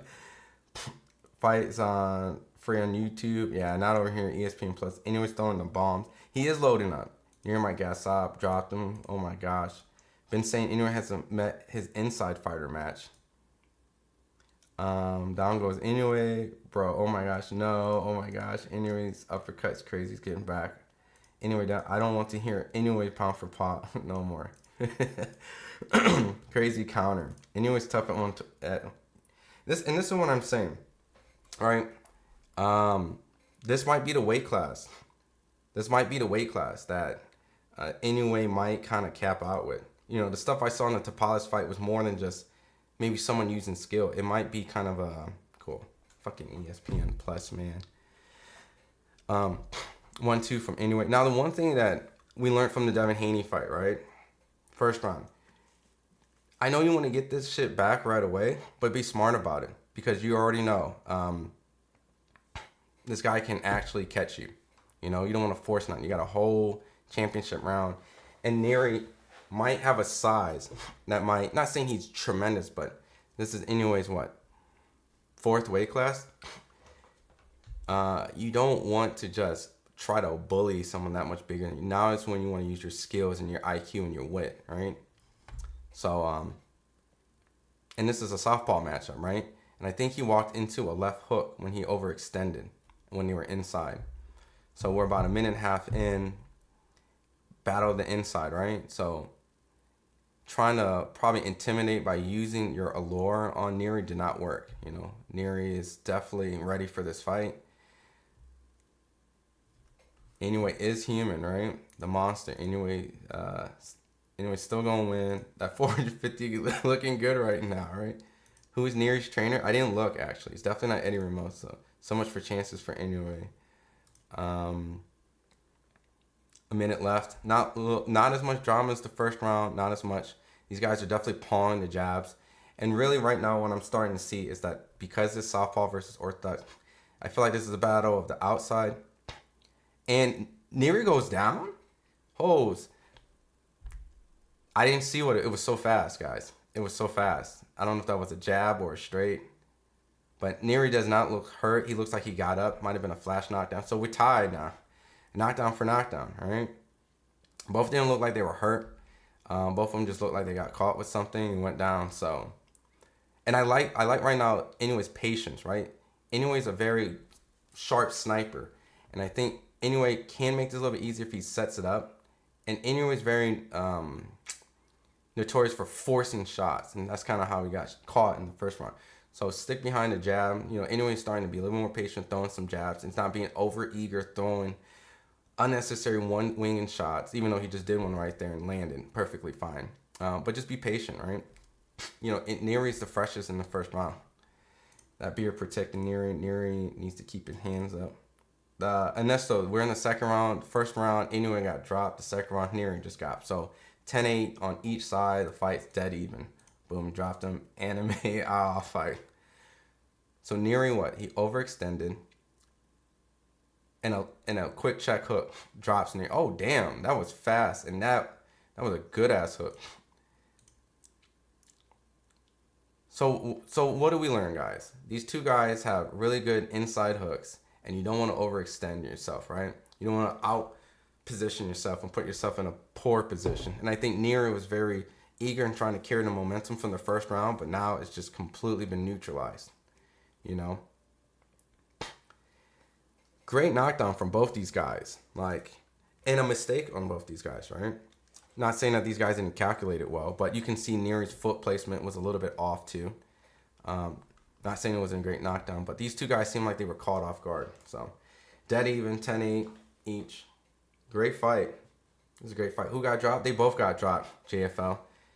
Nery, Inoue got dropped in the first round, kind of overextending and got caught with a hook. And then Nery, same thing, got caught with an inside hook, overextending.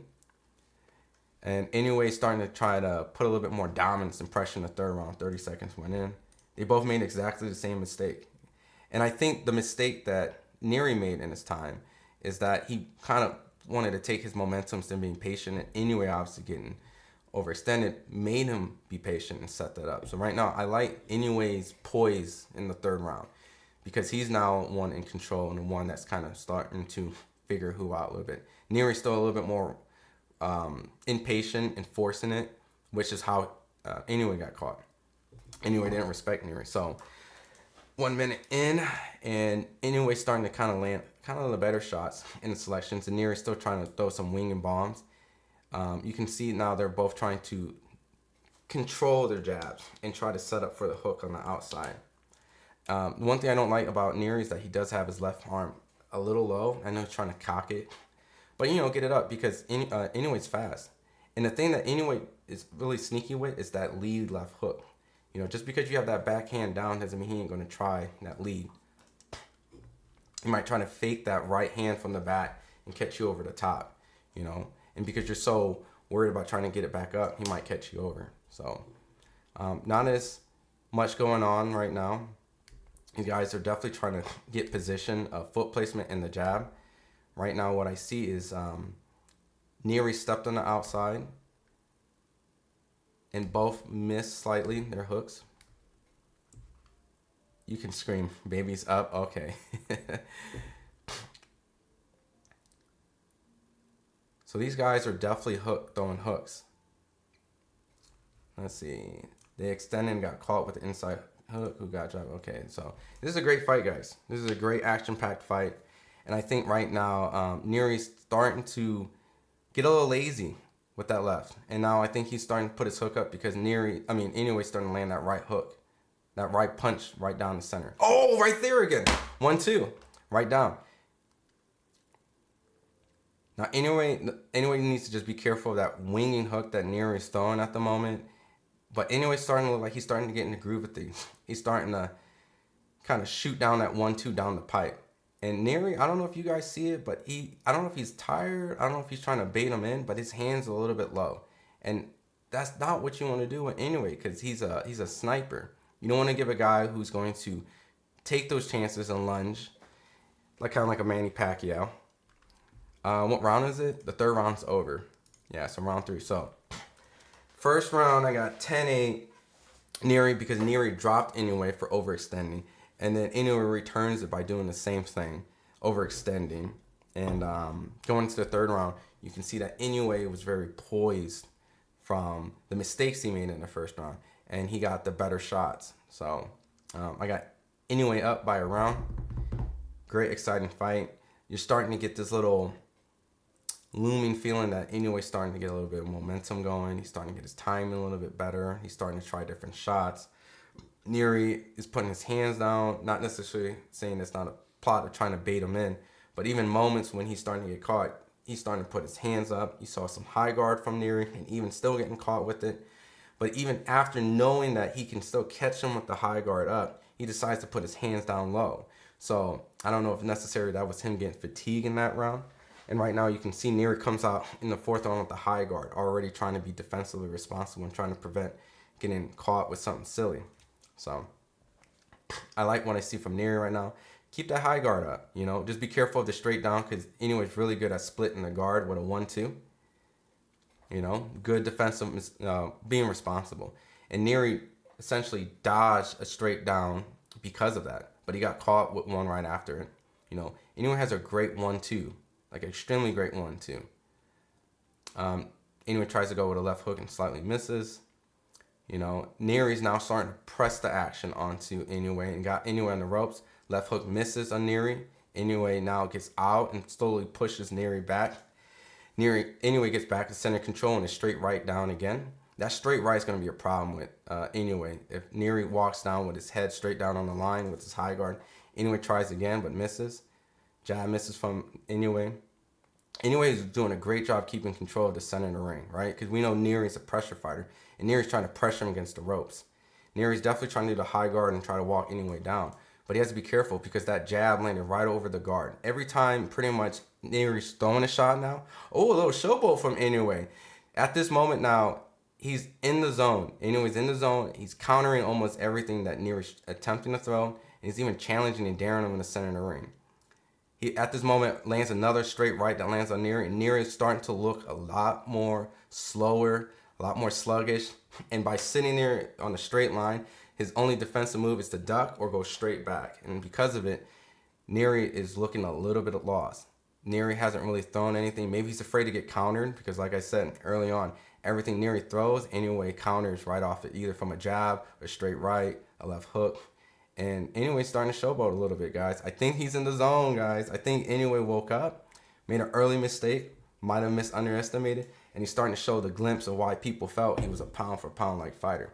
You know, early mistake could have cost him the fight, but he wasn't hurt, and now Inoue's starting to be in the zone, guys. This is the prime Inoue that we speak of. His very sharp tendencies, his catching and his countering, his ability, his footwork, his darting, his ability to be first and land and get out the way. I mean, Inoue looks great. This is probably his best round, even without the knockdown. He's starting to pour it on Nery, and Nery looks a little bit of concern. He's starting to hang his gloves, high guard, and he's trying to walk it down, but nothing is effective what Nery's doing. Nothing. He's very intimidated from the counter punch, or even being beat by a shot and not being, you know, prepared to block it. So Nery is completely confused at this point. He is completely done. Like, he has no game plan except for just trying to walk him down. Okay. What is that? You're about 2 minutes behind the live. I'm on. No, the live is behind. I'm in real time. That's what it is. There's a delay on the stream. So what's going to happen is if someone gets knocked down, you guys are going to see it before you see my reaction. But my reaction is going to be in real time. It just won't appear because there's a slight delay on the live. That's all. So right now I got Inoue 3 rounds to Nery's 1. Nery got the knockdown in the first round. And yeah, I don't know who Nery's trainer is. But right now, Inoue's looking good, guys. I like what I see.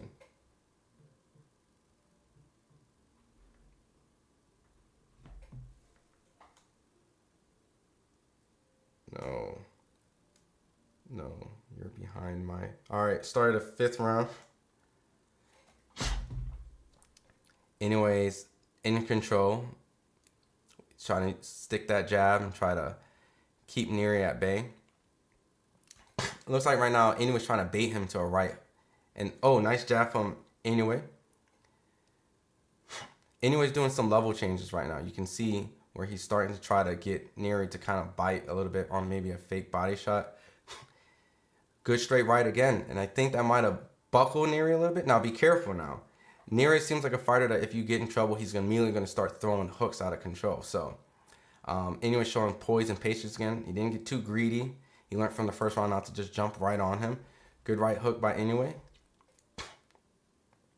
Inoue's in complete control. He's landing that straight right at will. He's sharpshooting, he's breaking the high guard, and his jab is resetting Nery every time that he wants to throw it. Good left. Inoue's going down the pipe, guys. That right hand is landing at will. This dude is in the zone. And this is why a lot of people did feel that this guy is arguably, if not pound for pound. You see glimpses of shade and control. Inoue's running. He's going to gas out. Hello, everyone watching from the Philippines. Nice, man. What up, Angry Casual fan? I was looking for you, man. Normally in here. Think he's going to gas out? I mean, right now he's in control, you know? If that's Nery's game plan to hopefully drag him down into kind of a deep water fight, you know, he has to be effective while going into it and can't take a lot of punishment because those late rounds, the type of punches he's taking right now will affect him too.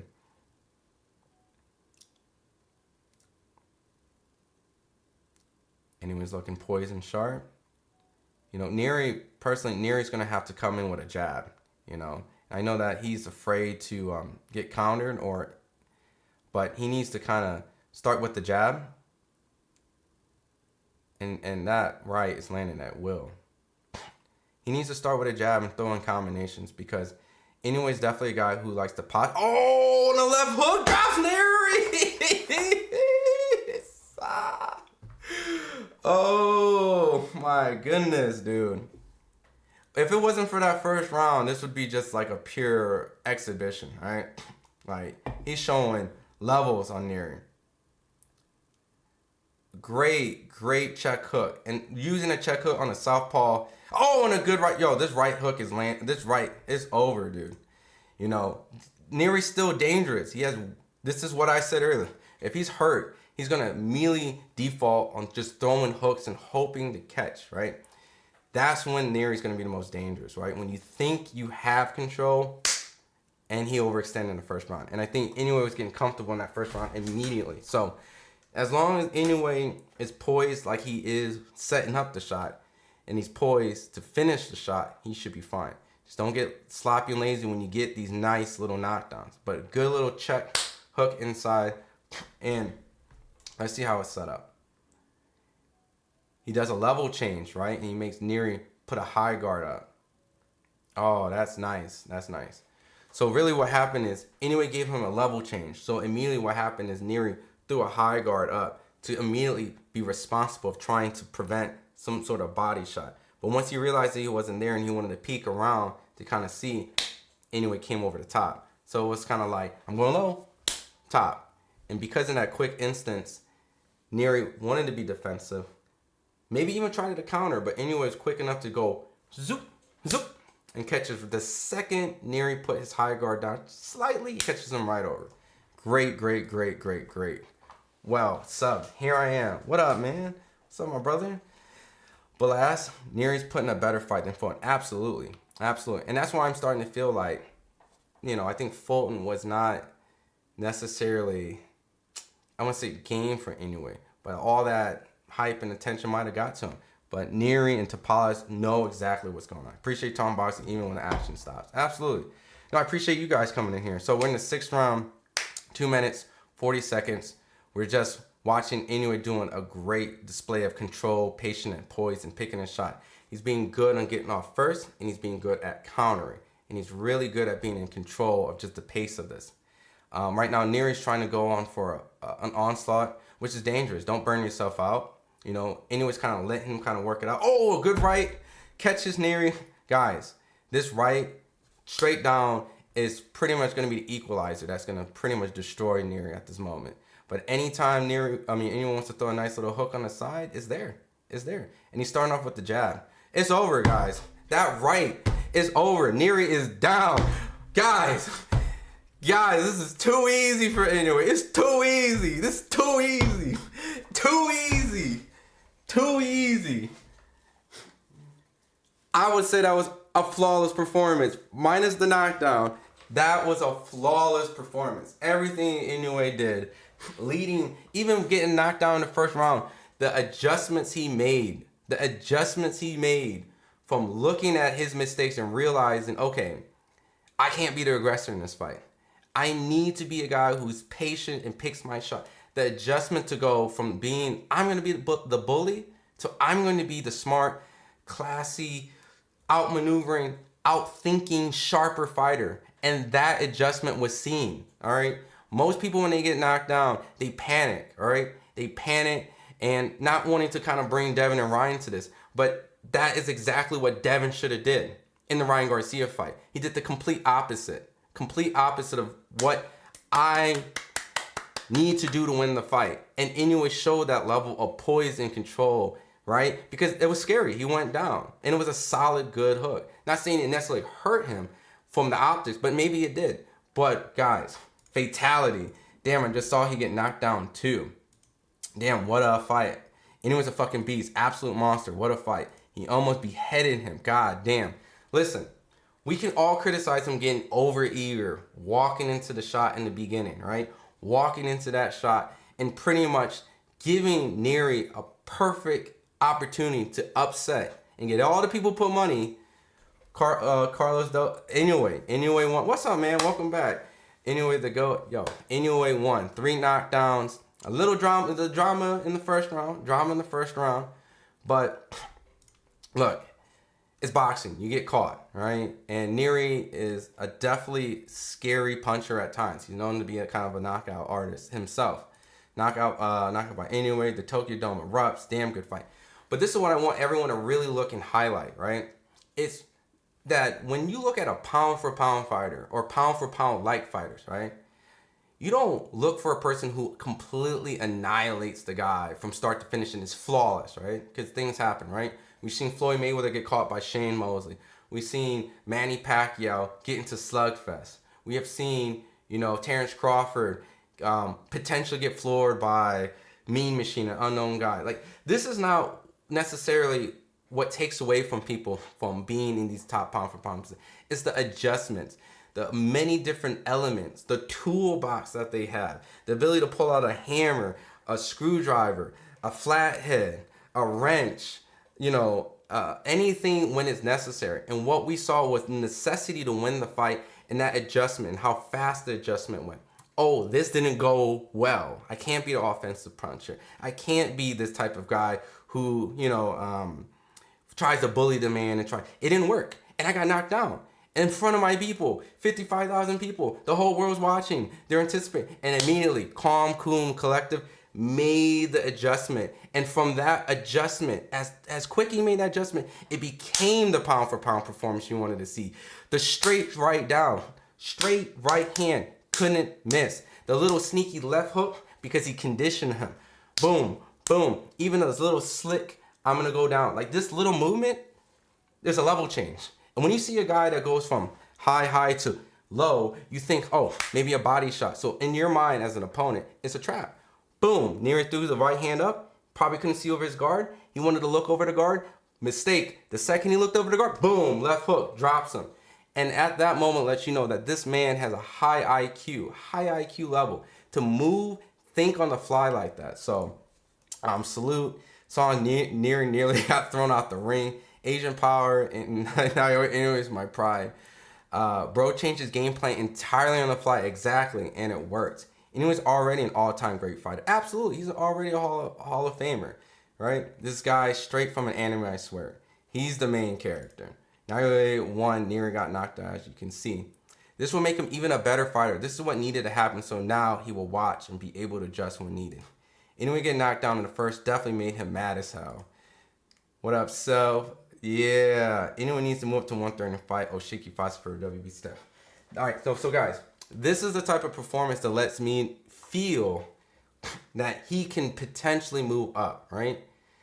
You got to have these type of performances, and you got to show that it was not a fluke. He did a great performance against Stephen Fulton. Marlon Tapales might have been his toughest opponent, in this division. It might be an underrated opponent since he beat MJ, right? So, and Tapales showed different type of levels too, right? That by far might have been my most critical fight that Inoue's been in, just because of the type of slick movement Tapales did, and Inoue wasn't able to cut off the ring. But he learned from that fight. And this style, personally, is in favor of Inoue. He doesn't have to look for his opponent. The opponent came to him. So I'm not saying that this matchup wasn't surprising, but you can see that the different type of game plan switch ups and different type of levels and things like that, it warrants him as one of the top guys in boxing. And I know that people are going to highlight the knockdown early on, and it happens. A lot of times fighters do get caught. And that's when fighters are the most dangerous. The freshest, more likely to take more chances. So at this point, great performance. I would definitely put this maybe at like a... And hear me out, guys. The odd makers did have it wide for the right reasons. I'm not saying this was a 50-50 fight and he came and blew him out, right? It wasn't. But what you saw was what a pound for pound like fighter is supposed to do, And this puts him in the conversations. Is it him? Is it Crawford, right? And I like what I see. I truly like what I see right here. They found a new PED that's undetectable in Japan. Stop, HMG Nick. Stop. I mean, look, I understand all the theories and conspiracies. I got it. I can't pin it on him, Vicious as a mother. Naoya Inoue whooped a known cheater, Devin. Oh, Devin. Look, this is redemption. Nery was a fight that they unbanned for the country to see him get his ass whooped. And there was a moment where I'm sure a lot of people in Japan were like, this was a mistake when Inoue went down. No, this is not what we needed. But they got the redemption, the revenge with their golden child for beating Nery. Inoue's the best. Nery had a puncher's chance, absolutely. And that was my concern. You know, he's fighting a guy in his 4th division, and it makes you wonder. You know, this was really a fight because he made Fulton look so easy, and Tapales kind of was a fight. You know, it makes you wonder how he looks in his weight class. And he looks good in this weight class. He looks like the man at the weight class. He looks like the undisputed champion of pugilism. And that's why I just paid $6 to lose on Nery. Anyways, tough versus Venado. And still, Pac-Man comparisons way too early. Man versus Margarito, never forget. This is exactly how I feel. This is exactly why I would have threw a little money if I did on Nery. Just a little. The next division, you know, there's a lot of problems that Inoue can walk into. And, you know, and until I see him maybe go in another division and do that again, right? I'm not discrediting the 4 division, right? I'm not discrediting. But there's a lot of 4 division world champions. But there's a little bit of 5. There's a little bit of 5 division. And that division has some loaded, talented fighters. Venado is by far an awkward, strong, talented, slick, offensive, defensive fighter. Espinosa is the fucking freak of nature. You know, a size detriment. A Fandora-esque like guy. So, if Inoue can get through that division comfortably, I would make him pound for pound over Crawford. Personally. Because there's a lot of styles and skills that you need to have to get through that division. And if you make that look easy, I might start flip-flopping between Crawford and Inoue. I still got Crawford as the pound for pound. But I have this 1A, 1B for sure. Without a doubt. Not even a question. Naoya Inoue got up and adjusted. Who won? Inoue won. He learned for himself that he has heart by getting up after being hurt. It's not even just heart, it's poise, right? Because he showed heart in the Donaire fight when his eye was complete. Whoa, wait, who's in the ring? Who they put in the ring?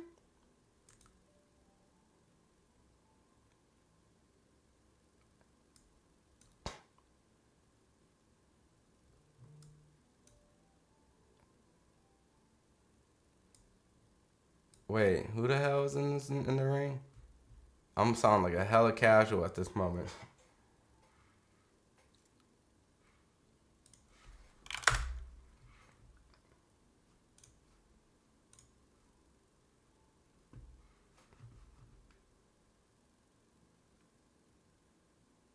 What?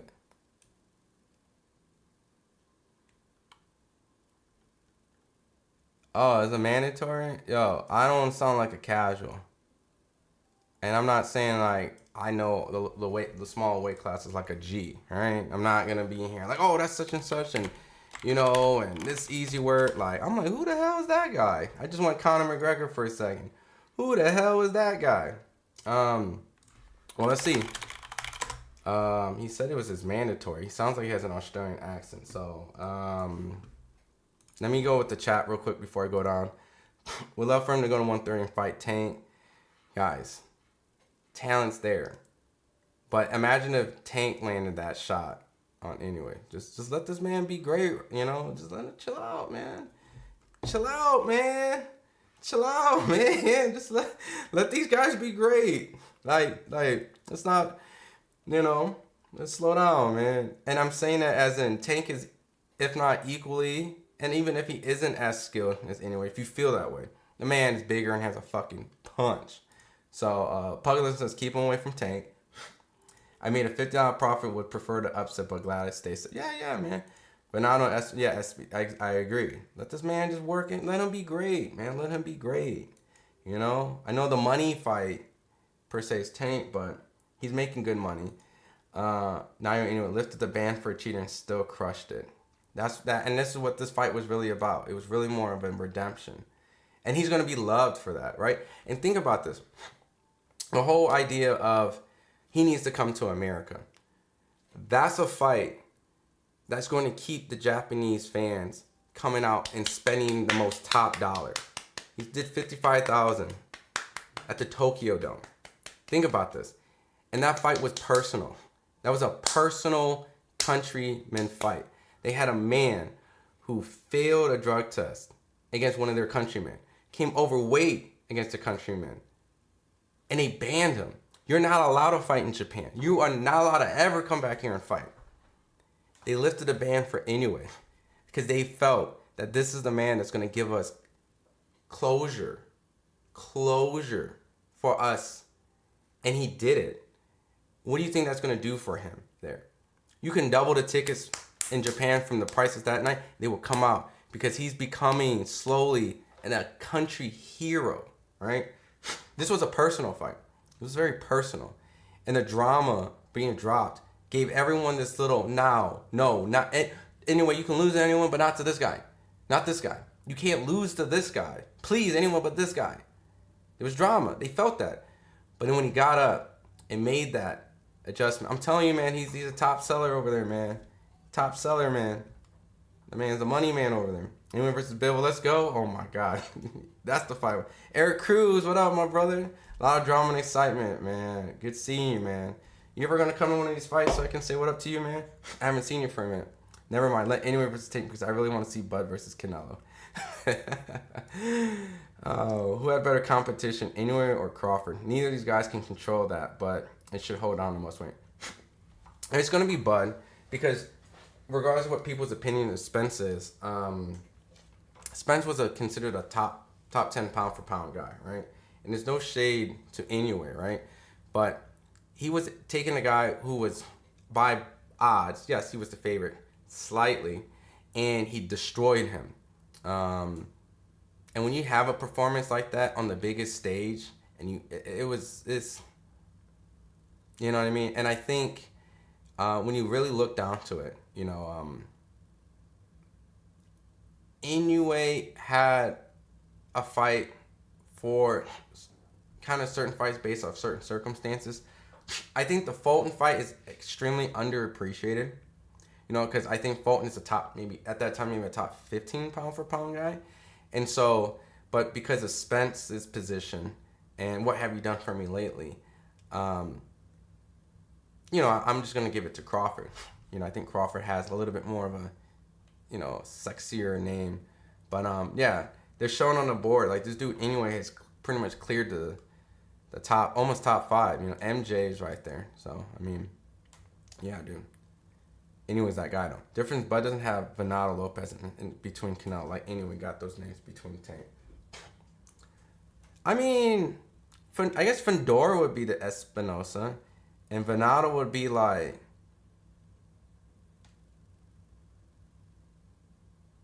I don't know, maybe Venado would have been his Tim. Another Victor. That's Sam Goodman? Oh, no. Okay, I know Sam Goodman. I don't have to look this up. Inoue beat Sam Goodman. That shows how much Sam Goodman fights I really remembered and paid attention to. No, he beat Sam Goodman. He beat Sam Goodman. You're doing a great job, Joe Nix. Oh, I appreciate it, man. No doubt, Naoya is more well-rounded than Tank, but Tank just has a supreme counter-punching ability. I mean, I think the big thing about Tank is like Tank doesn't really get an opportunity to show his. There was a fight with Hector Garcia where essentially right when he's about to show you that finesse, Hector Garcia can't see. So when I was at that fight, I was like, bruh. We didn't get to see the Tank that I wanted to see, the slippery and moving. But no, I think Tank's a hell of a fighter, a great fighter.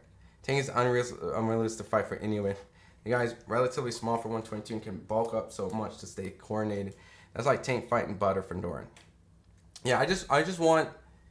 I know the marketable fight sounds like Inoue and Tank, because it is. Sorry, I'm remembering it's hot. Because it is the marketable fight.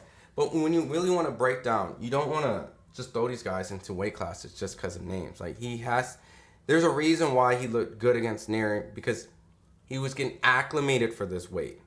The Tapales fight was a tough fight. Let's keep it real. The Tapales fight was not Inoue's most sexiest performance. Even though he did drop him twice, and he did get dropped in the Nery fight, this was a way more polished fight because it was a polished fight.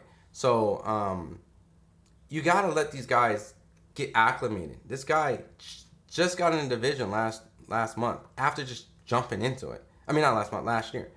Let this man slowly grow into it. And so we're so eager, but these fights have to slowly move into it. Floyd Mayweather, when he got in his 5th division, he had to get acclimated. And even then, you still, when he fought Oscar De La Hoya, I mean, like, he still had to really, and it was an older De La Hoya, still had to be on his P's and Q's, you know.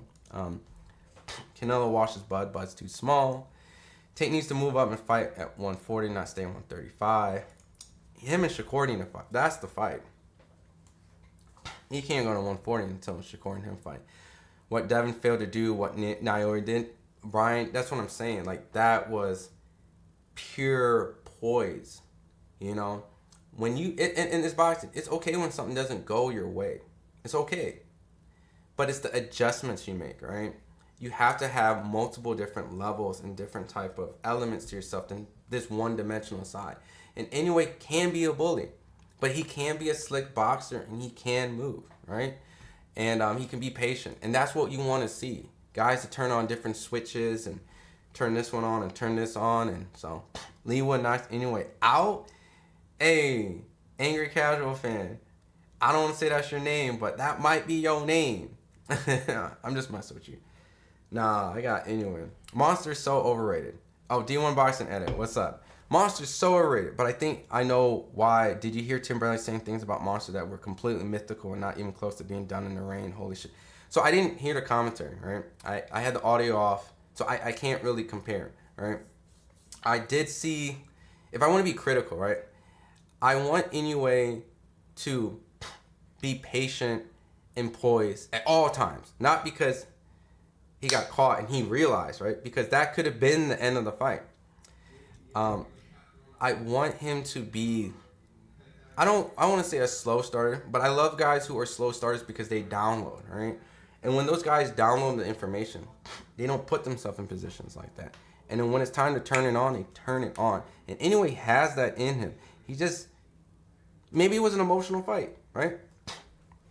But I didn't hear anything Tim said. So I don't think he's overrated at all. I think he belongs into the conversations of top guys in boxing. I think it's absolutely insane to think that. I think maybe the fighters don't have the name that's recognizable, especially in a Western market. But this guy is showing talent at these lower levels that clearly, you know, that is very reminiscent of Donaire when Donaire was walking through, or Pacquiao, or any other guy that's very talented, right? So I don't think he's overrated. But I don't think he's the mythical best fighter of all time. But I do see a guy who's entering, if not in his prime, and he's getting better. So I do want to see, and I'm very curious on how he looks in the next 2 years. Because he is entering a very Hall of Fame-like career. You know, it's not the most marketable Hall of Fame career, but he's showing elements of, like, amazing top-level performance. But that's just my opinion, right? We could just differ. Tank fans want anyone to move up like 3 divisions while Tank does nothing. I don't want to say Tank's doing nothing because, remember, Tank is flirting around 3 or 4 divisions. That's essentially what Inoue is doing. So, and I think his wins are aging over time, right? Wins against Mario Barrios, wins against Ryan Garcia, wins against Pitbull. Like, those are aging better. And I don't think Tank gets enough credit.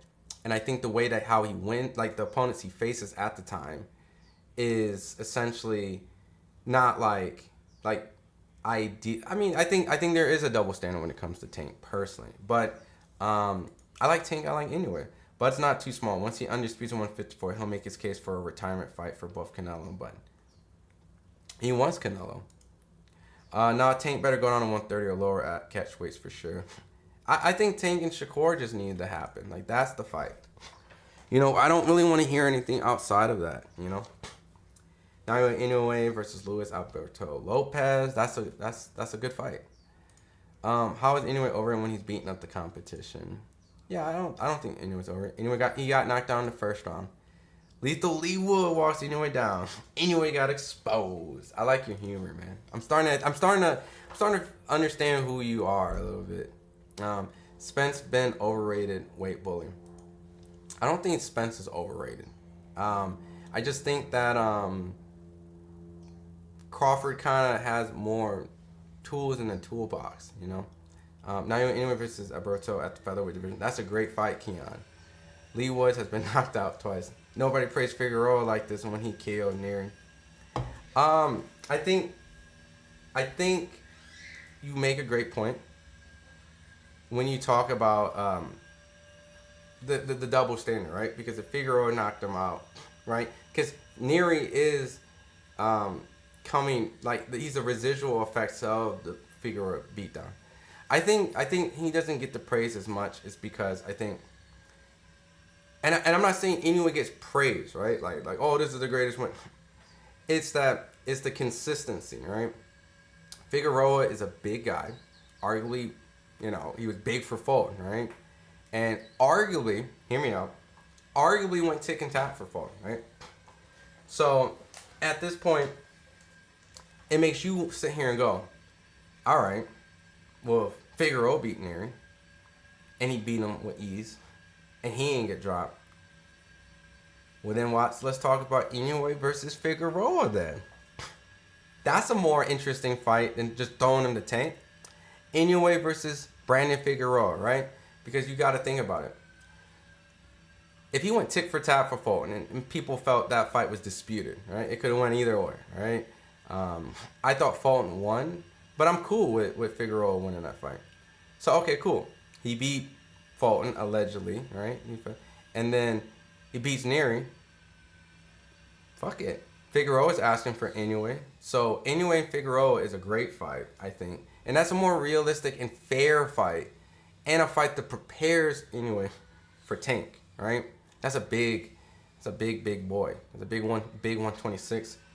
And he was a big 122.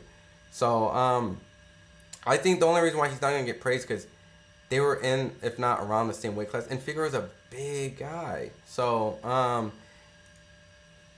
but there is some double standards a little bit. So I'm not gonna front. But I think if that kind of makes sense of me explaining that a little bit.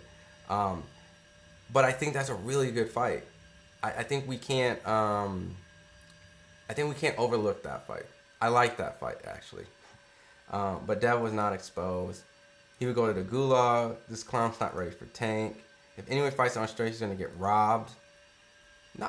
Dude, Sam Gordon, they ain't fighting in Australia. They fighting in Japan. And he only fought one Hall of Fame fighter, and he was way past his prime. And he looks like a natural 126 fighter. He's been fighting in lower weight classes. That's a good point. I'm not gonna overlook that. You know, he could be quote unquote a weight bully. You know, because the weights are a little bit smaller jumps. But I don't see other small guys doing what he's doing, right? And I think that's where you really have to take into account that if he's naturally a bigger guy, right, and he's supposed to do what he's doing it. He's doing it. And not saying that other fighters who go down or weight bullies are capable of doing the same thing. But if they were, they would be doing it. I think Inoue is a good fighter. And I think Donaire raises a lot of question. You know, was that exposing Inoue, or was that just a really good version of Donaire? You know, like one of his last hurrahs. Because Donaire is visibly way bigger than Inoue. Visibly way bigger than Inoue, by far. So, that was a tough fight. You know, and Styles makes fights, and Donaire is a puncher. He broke his orbital bone. Tank fans crazy. They want Tank to fight one. I don't want to see Tank anyway. Tank is talking about moving to 140. Look, I don't want to see Tank versus Inoue. I don't. It just doesn't make sense to me. Dang, I need to watch this fight. Sounds like it was a banger. It was a great fight. I want Inoue and Wood. Anybody mention Tank is delusional. I don't want to see the fight. I don't want to see Inoue and Tank. Like, I don't want to see Inoue versus Tank. It's a fantasy fight. if they were closer around the same weight class. But I don't want to see that fight. Nery's attempting to stare Inoue down as he got that flash knocked in. The first two was audacious. I mean, he knocked him down. I can't be mad at that. How can you be saying Tank all day of a fighter when he hasn't shown us yet? We don't know if he's a well-rounded like that if he hasn't shown. I think Tank is a good fighter, and I think we're going to start seeing it with these fights that he will start making it. I do. I personally do. Now, if he's a great fighter is what we yet have seen. So, Bam beats Inoue. I think Bam has a very great style against Inoue because Inoue, can show some sort of offensive flaws, and Bam has great footwork. So with that combination of Inoue being maybe a little overeager and maybe can possess Bam opportunities because Bam's footwork is nasty when he's in the zone. Bam's footwork is nasty, boy. Bam's footwork is nasty. That's another guy in the small weight class. That when he turns that up, he turns it up. Bam is nasty. I just don't know how he feels. That's another fight, like slow him down. The Estrada fight is a great fight for him. And I think he has a couple more fights yet for me to believe he could beat Inoue. Because I think Inoue, the fight's over. I believe Inoue will beat Bam, right? I think Bam is young, doesn't have the experience, and he needs certain fights for me to be won over to beat Inoue. So I don't think I see some people already saying Bam won't do shit. Bam's a bum. I think he's a young champion who's developing, and we've seen glimpses of him in his biggest fights do amazing stuff. But in fights that he didn't really get up for, it looked very mediocre. Not saying that he's not a good fighter, but it shows that there's still things that he needs to develop on. His consistency isn't there, if that's a better way. He hasn't shown consistency, and that's really important. And I get it. He looked amazing in his two biggest fights. But Ron Versailles is a little bit older, a little shot worn. Makes you sit there and question that one a little bit. Like, was that Bam or was that Ron Versailles? And the Sonny Edwards fight, a guy who notorious for moving and not really having a punching power, right? Can't compare Sonny Edwards to Inoue. Is another fight that made Bam look great, but not made me convinced. Estrada is a great fight. An Asian, crafty fighter who shows movement and diversity and experience. Like, Estrada's a great fight. But let Bam come in his own. I think Bam's a good fighter. He hasn't fought a puncher in his prime and his athleticism and the timing that Inoue can do. Ron Versailles is a puncher, but not a puncher, a boxer puncher. Right? All right, I'm gonna come through the chat. I don't want to lose you guys, so I'm gonna read through. Tank resume is better than Inoue resume. I think that's a very subjective thing, right? I don't really want to get into a resume thing, right? I really want to make this more about an eye test, right? So I'm not going to put too much thought into it, but I think Tank's resume is by far more known, I think, right? I think he's more known. I think that's fair to say. Did I miss the fight? Yeah, it's over. Where the Haney fans at? How is Tank resume better than Inoue? Dude's cleaning out divisions.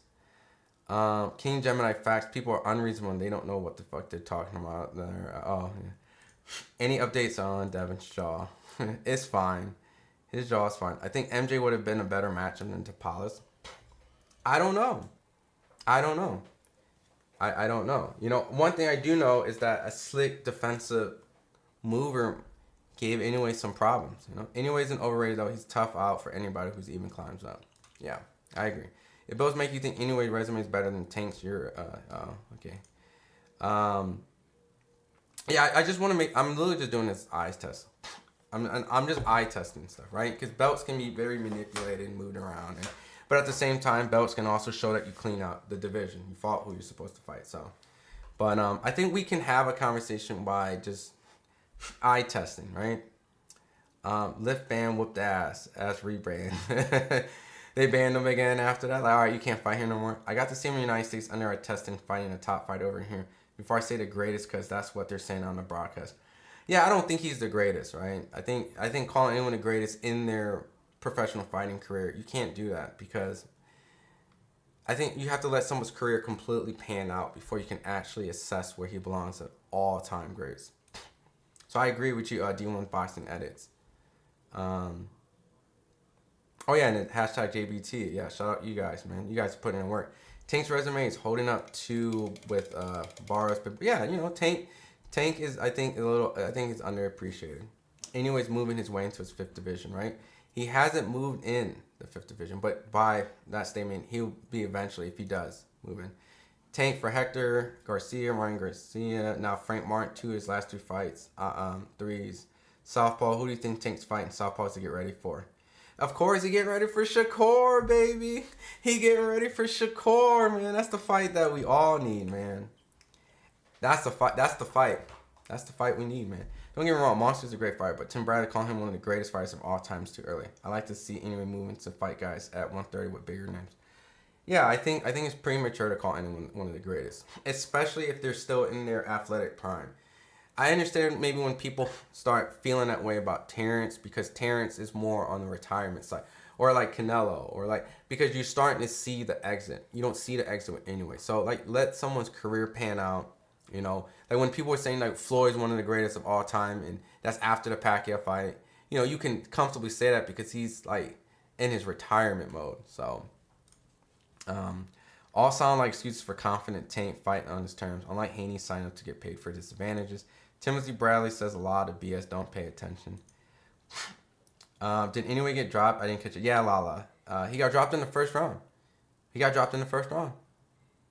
He was over aggressive. He was trying to be the bully, and he got dropped, rightfully so.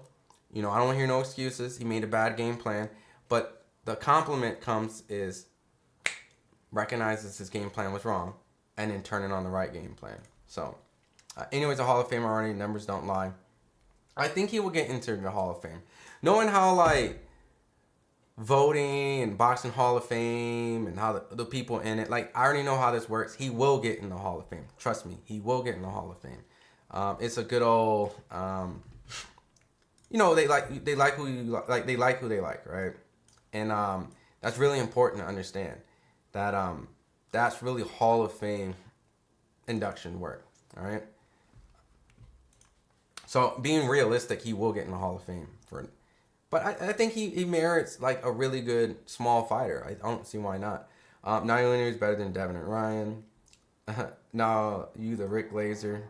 I got Figueroa beaten anyway. That's a great fight. I like Figueroa and Inoue. Inoue's better than Canelo and Bud.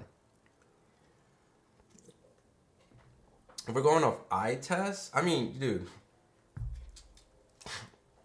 I mean, if you're making your pound for pound list right now, I get what you're saying. But career-wise, Inoue has a lot more to do. But then again, I understand if you don't feel that way because he's a 2-division undisputed. So I'm not gonna argue. Like I predicted, KO in the first 6, left hook to the head, left to the body, 6th round indeed. I feel sorry for not put any money in that. Yeah, good call. I had Inoue in mid-round, also mid-round stoppage. Thoughts on Raymond versus Inoue. I like Raymond Ford. I actually covered him at his first fight when he first turned pro with Matchroom. You know, I like Raymond as a person. He's a nice kid, a hardworking, quiet kid who just wants to be great. In his last performance, Raymond's a big kid too. So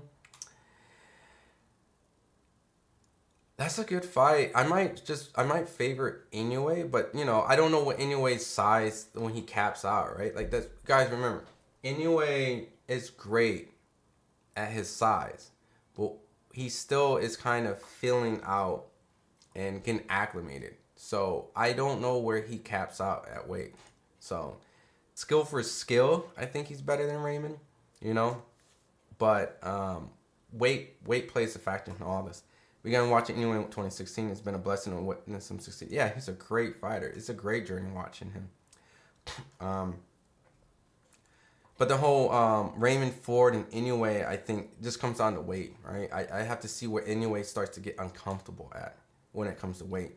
Because if he struggles and is uncomfortable at a weight, then Ford can win that fight. Shushu Carrington can win that fight. You know, staying with boxers, not with critics, or Victor Connies to make money off expensive fighters. Suckers. Figueroa is a beast. That would be an exciting fight. I wonder what weight class Inoue's limit. See, that's what I'm saying. I don't know his cap, right? It's easier to fight in many weight classes at those weights. And you know, it is an easier jump. It is an easier jump. I can't read this, my friend. Inoue's the biggest height job in boxing. Worst resume in all pound for pound. I don't think he's a hype job. I don't know why he gets so much criticism. You know, like you see the talent. Like you see the talent when you watch him. Like you see the talent. I just don't think he has the marketable names in the Westerners, because outside of Stephen Fulton, you know, and Donaire, like who was people really watching, you know, prior to it. So, I mean, I wasn't really happy with his last Undisputed fight because I wanted him to fight Casemiro, but that was no fault of his own with Paul Butler, you know. So yeah, I understand certain positions to certain circumstances, but no, you can watch Inoue and you can tell Inoue is a great fighter. You know, you don't really need to get into the belts and the resume and names to recognize someone who's naturally gifted. Naoya Inoue's performance, awesome punch placement adjustment. The left hook dropped him. He made sure not to get hit with it again. He made the adjustments. I don't want to hear that either. Who is Inoue's best win? Tamales? Stop. Look, I think his best win by far is Stephen Fulton. And I know there's an Asian Donaire, right? But you got to understand, like, the position, the timing, who they were. Like, trust me. Stephen Fulton is a great, I don't want to use the word great, right? I'm getting out of control. I mean, a good fighter. He's a good fighter. And I remember once upon a time, I used to talk to people like, Inoue's going to go up and fight Stephen Fulton one day when he was, like, in his second division. And people were like, what? You're crazy. And when he finally does do that, it kind of seems like it gets kind of removed and tossed to the wasteland. And I think that's very unfair in boxing. You know, I think Stephen Fulton showed levels of versatility. And I think by Inoue making that fight look so easy, it's extremely unfair. So, Bam is a bum. Bam won't do it. I don't think Bam is a bum. And I know I'm kind of behind in the chat. I addressed the stuff on Bam earlier. Yes, 6-round KO, nice. Good thing we don't need to listen to angry casual fans. I mean, Angry has an interesting, good perspective, right? I like his perspective. We just disagree, you know? What about Bam? I like Bam. It would be early to call Inoue an all-time Hall of Famer, but for sure, he's a 1 and 2 pound-for-pound fighter, you know? I like Inoue, man. Oxnard style, not good for that power. Lee Wood has the power and skills to land KO shots in Inoue. I mean, look, he's the comeback king for a reason, right? But I got Inoue. What great fighter did Inoue beat to beat pound for pound? You know, I think what happens with these pound for pound lists is that it's a very subjective thing. You like what you like, right? So I don't really want to dwell too much on pound for pound because I don't really like doing pound for pounds myself. You know, I might feel like the flavor of who is the man and, you know, and right now I feel like Terrence Crawford's that guy. But, you know, it's really what you like. So, pound for pounds are always going to be subjective. What do you think of that undefeated 27-year-old Subaru Murataya? I feel like he fell flat in his last fight. I feel that I don't know what exactly happened. I think he's a good fighter. I think he's fighting the fighters that other people's fought, and he's having great performances. I need time with him. I don't want to just rush him, you know. But I think he's a good fighter. He just probably just had a bad not a bad performance like he lost, but it's just, you know, people are so fickle to go back and forth and forget that styles make fights and personal things happen in life, and you know, so I don't like to judge people off one fight. Right? So I need a little bit more. I need consistency is what's important to me, right? It's okay to have an off night, right? That was my concern with Bam Rodriguez. He had this amazing fight with Rungvisai, but then he was inconsistent with 2 fights after that. Then he has his great performance with Sonny Edwards. So the consistency is what's important to me. And Muay Thai hasn't had enough consistent fights for me to really judge negatively. Higher weights are just more popular in casuals.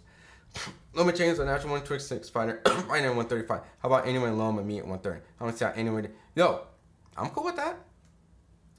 Not right away, but I would like to see that fight. You know, maybe an Asian Lomachenko, you know, heading out, and because Lomachenko can get busy on 135.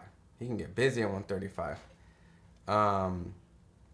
But I would like to see that fight later on, just not right now. You know what I mean? Because you can see that Inoue hasn't. You know, like, let him fill out in these weight classes. Like, let him, you know, work. Like, how old is Inoue, guys?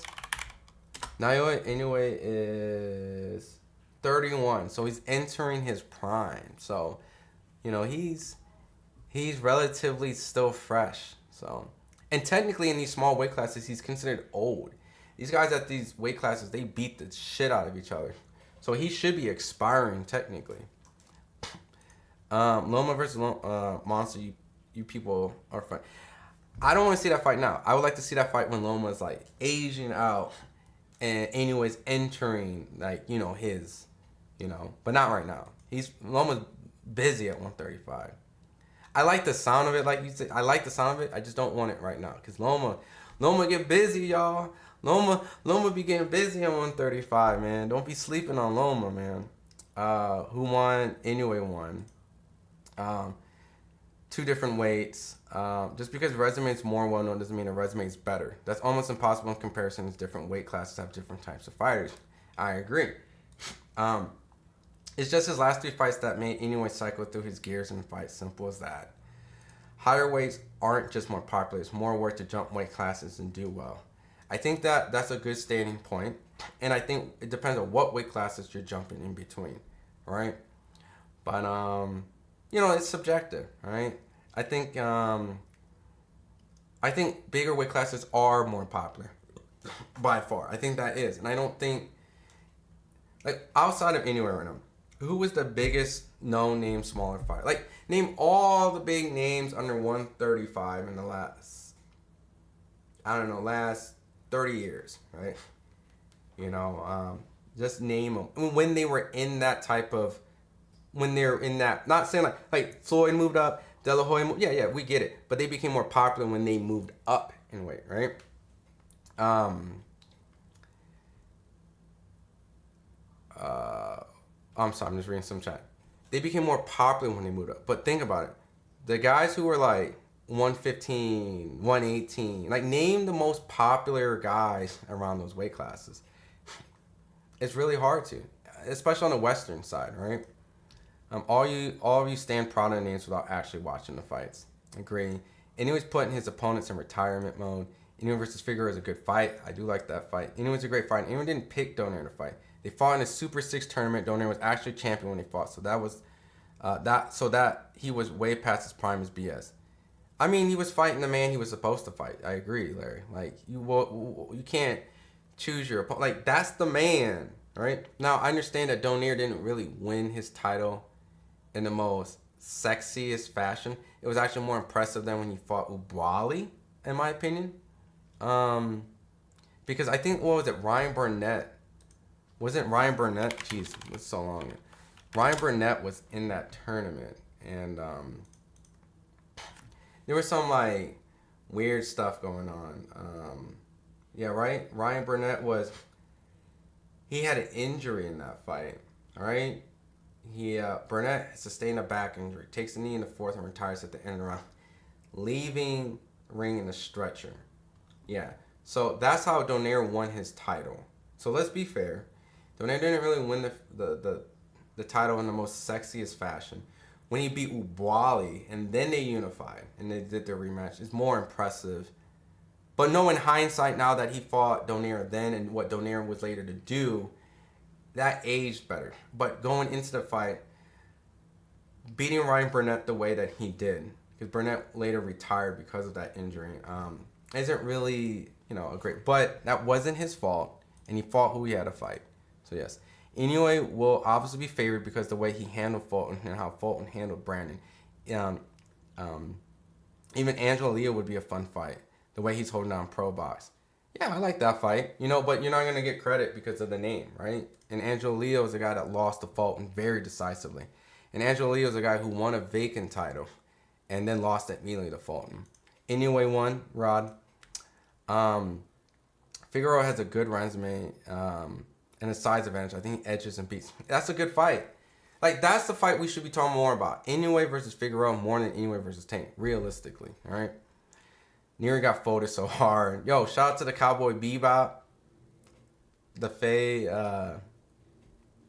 big anime fan. I think anime cap is 126, 130. It might be a bit stretched. Great performance, though. But the higher he moves up, the physically strong his opponents would be. Yeah, it will be. And that's what we need to start looking at, is what he can cap out. The Pacquiao 8 Division 1 champion looks more and more impressive as years go. Man, it was impressive when it happened. It was impressive when it was happening. In the moment. You're like, what the fuck? How the fuck is he beating Margarito? And that's when people are like, steroids. Right? Because how the fuck? That shit's crazy. Liam Davis versus Inoue. I mean, it's hard to bet against Inoue, right? And it might be because of the hype, But I like Inoue's chances with a lot of people. He's a special fighter just watching him fight. Why is people skipping Figueroa, Wood, Lara, Vargas, Ball, and saying Inoue should fight Tank? That's we're in the same realm. I'll favor Inoue and these guys, but these are the fights I need to still happen. Even though I pick him against Wood, I still need to see him acclimate into these weight classes, because the Tapales fight showed us, is this the weight class that he caps out at? So I agree with everything you're saying. Anyone would put Figueroa's lights out. I don't know. Let's see it, man. If he puts Figueroa lights out like that, and y'all listen, if anyone did that to Figueroa tonight, and there's still this whole, nah, man, anyway, ain't shit, then I feel there's a little hate in your. I feel like there's a little hate in your drink tonight. You know what I mean? Anyway's supposed to do this to Nery, right? Remember this. He's supposed to do this tonight. So I don't want to say he defined the odds. But if he's doing shit like that against Figueroa, and remember the goalpost moves further and further. People said this about Fulton, right? Oh, and he does it, and it's so quickly forgotten. So lower weights aren't popular. So when you say who did he beat, means you don't know boxing. Lower weights lack a lot of KO, so they are never really know. Yeah, and this is really supposed to be Inoue's expiration date, because they're in drag out fights. So he need to fight Deontay Wilder to prove himself in Muhammad Ali. You're right, he does. I'm joking. Don't clip that and make me sound crazy. No, I was rolling around 115 and all the way up to 140. Y'all that just watch and analyze will never stand the same as someone who's been in the ring. Yeah, he's Inoue's doing his thing, guys. Pacquiao was like 98 pounds and went to 150. That was insane. I don't think he's a hype job. I agree. Anyways, 30 years old. Maybe if he was still in his 20s, you could see him still naturally going in weight. And he walks around a little under 140, so 126 might be his cap. Yeah, it's these weight classes are starting to kind of figure themselves out, And I think he knows that too. Notice how he didn't jump up in another weight class. He's in this weight class right now for a reason. It's crazy how much Inoue fans are already putting Inoue in Pacquiao level. Yeah. We can't compare them. Mayweather and Inoue, who won? Come on, guys. I can't tell if it's trolling, but Mayweather. Let Figueroa gain some experience first, and then it'll be a good fight. Let Figueroa get some experience, and then I wouldn't say let him get some experience. It's let Inoue get acclimated in the weight, right? All Figueroa has to do is just beat himself and be bigger than him. Both times he fought Donaire was a champion. He beat several champions. Fulton was a win equivalent to Crawford over Spence. Fulton was a top 10 pound for. I think Fulton was a top 15, but I think he gets the same type of praise for beating Fulton like Crawford beat Spence. Is what I feel. I think it was an impressive performance. So yeah, I'm on the ties with you, Larry. Nery neglected the jab and was reaching. I agree. The lack of jabs. Yeah.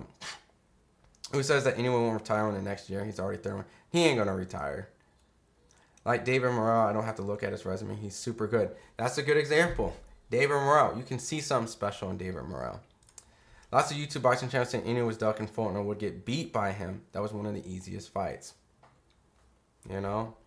I think he don't get... It's funny how wins completely get eradicated after it happens. And, we quickly forget, you know.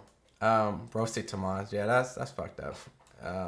Inoue's best win is Figueroa's leftover. So that's not his best win.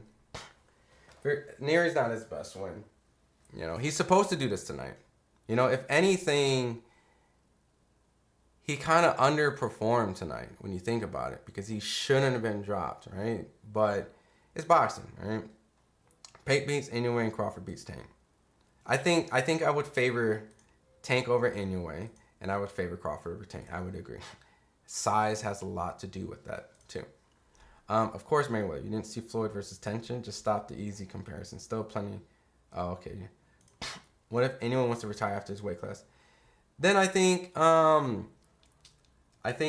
he will be inducted in the Hall of Fame, and I think he'll have a lot of Western viewers questioning his greatness because he hasn't fought a well-known Western name, and I think that will be probably the biggest complaint that he'll get. I agree. Early comparisons. He's not going to retire. Inoue never talked about retirement. Goodman sleeps Inoue. Hey, I'm all for upsets. And it almost, I guess, happened today, right? But I don't think Goodman sleeps Inoue. Facts, bro. I wouldn't mind Inoue versus MJ. Yeah, that's a good fight. That's another fight in the division. You know, he didn't clear the division out. MJ would be a guy to help him clear the division out. Inoue hasn't beaten anyone in the pound for pound top 10 list ever. Crawford's being a pound for pound top 10, top 4 pound for pound counts. Fulton is considered a great fighter by many until Inoue destroyed because people don't follow lower weight class, don't know fighters, don't mean. Yeah, and the thing is, I don't want to make this like an elitist thing. I don't want to make this like, oh, you don't watch the smaller weight. That's why I said I don't want to do a resume thing. I want you as boxing fans to look with your eyes and say, do I see something special here? All right? And that's what I really want, because I think it's unfair to do the resume thing, because I think, you know, a lot of people don't follow the lower weight classes as, you know, in depth, and they aren't as invested. So when they see these guys, it's going to be unfavored. No, the headphones aren't backwards. Oh, it's streaming backwards. Yeah, like it's mirrored, if that makes sense. Easy bands. You apply that to Canelo. Are you talking to someone? Oh, yeah. Respect all fighters and win these bets. Not that people don't follow. None of these people actually fight or have been in the ring. Everyone act like they know from just analyzing and speculating. I mean, I think people is allowed to have an opinion and not be in the ring, you know. But it's easier, and you can understand better when you are in the ring. Anyway, fans said Fulton's a bum, so that one doesn't count. I ain't saying that. Tommy Fury, anyway. Oh, Raj is trolling. How funny is it people that can't accept that Inoue is one of the greatest current fighters? I just laugh at that so we'll sleep him. We'll sleep him garbage. Anyways, doing things Tank's dreaming of. Easy, baby.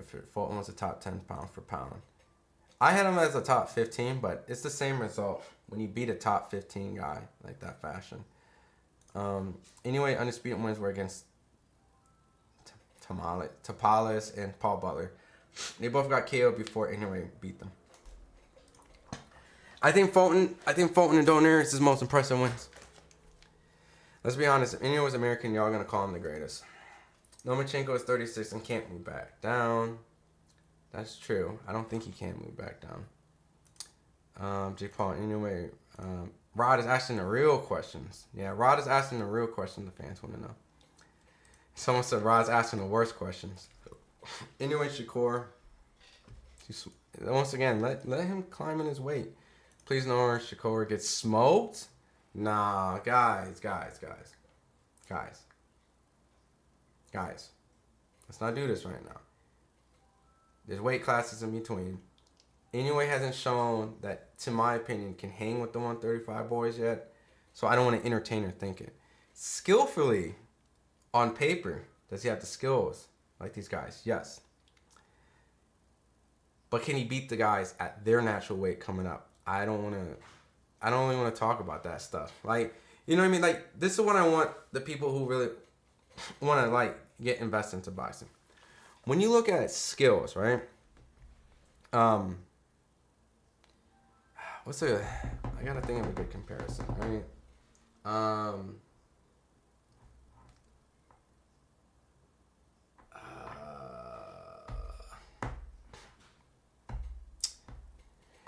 All right, I don't want this to sound like I'm insulting anything, right? It's like the valedictorian or like the smartest kid in the 4th grade versus the smartest kid in the 6th grade. They're both extremely smart kids. Like, you can't take away this kid's, like, if he has 100% passed everything in his class, like, he's extremely smart. But you can't compare him to the 6th grader. Let the 4th grader graduate up to the 6th grade and then let him do 6th grade stuff so that we can see if he was smarter than that 6th grader, right? They both are equally smart kids. This kid is in the 4th grade. This kid's in the 6th grade. So I don't want to compare 4th grade work with 6th graders work. If that kind of makes sense. But I don't want you to use that like as if like the 6th grade is a lot more sophisticated. I'm just saying, like, you got to let the 4th grader graduate to the 5th grade. And the 5th grader then graduate to the 6th grade. Let him graduate. You can comfortably look at both these kids and say, that's a smart fucking 4th grader and that's a smart 6th grader if you're looking at what they're doing in their grade. All right? But I want to put the 4th grader and the 6th grader and put them in the same type of curriculum and say, all right, 4th grader, here's the 6th grader class. Here's the 6th grader homework. Now let's see if you can outperform the 6th grader. That's what I'm trying to say. Like, let him kind of graduate into the grades before we start comparing him to the smart kids in the other grades. All right. Inoue versus Katie Taylor. The weight classes don't matter to me with Inoue. I know what my eyes are seeing, and he's going up the weight class. No hydration clause, nothing, just punishing him. J-Dog, facts. Inoue's clearly fighting Sam Goodman. Inoue's gonna fight easy leftover forever.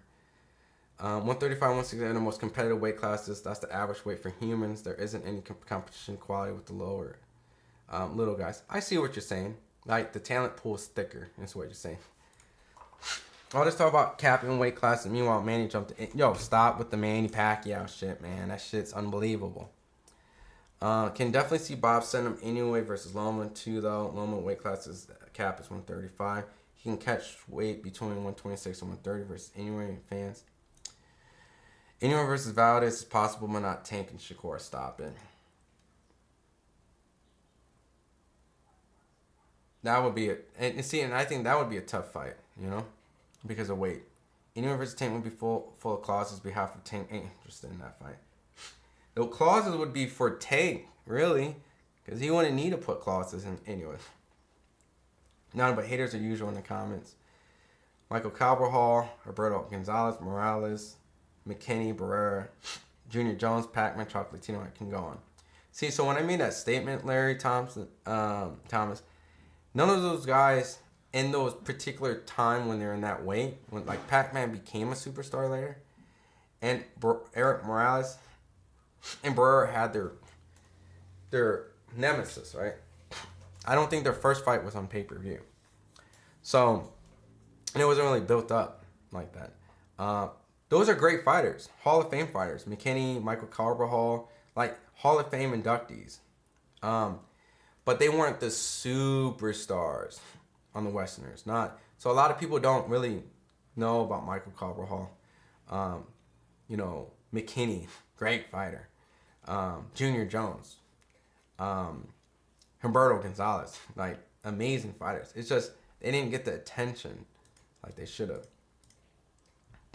Kind of point proven right now. Inoue versus Loma is possible at 130, but Loma's old and he's retiring. I said I want Inoue versus Wood, but Inoue wants Sam Goodman. I want to say he won him. They put MJ in the ring with him and he didn't fight him, right? But I get what you're saying. Fine, Figueroa first and Vargas Lopez and more than Tank. Jesus Christ. I don't think I ever want to see Inoue versus Tank. Easy Band's official. He was on the top 10 pound for pound list prior to Inoue fight. Do your research. Don't be a... Oh, yeah. With lower weight class, the skill set is higher. PBC tried to lie and call Canelo pound for beating Munguia. Can't make this up. Inoue career is not even more impressive than Jamel Charlo. Nah, I think Inoue is more impressive. I like Jamel. I think Jamel is another guy who doesn't get the credit that he deserves. I think he's highly underrated, personally.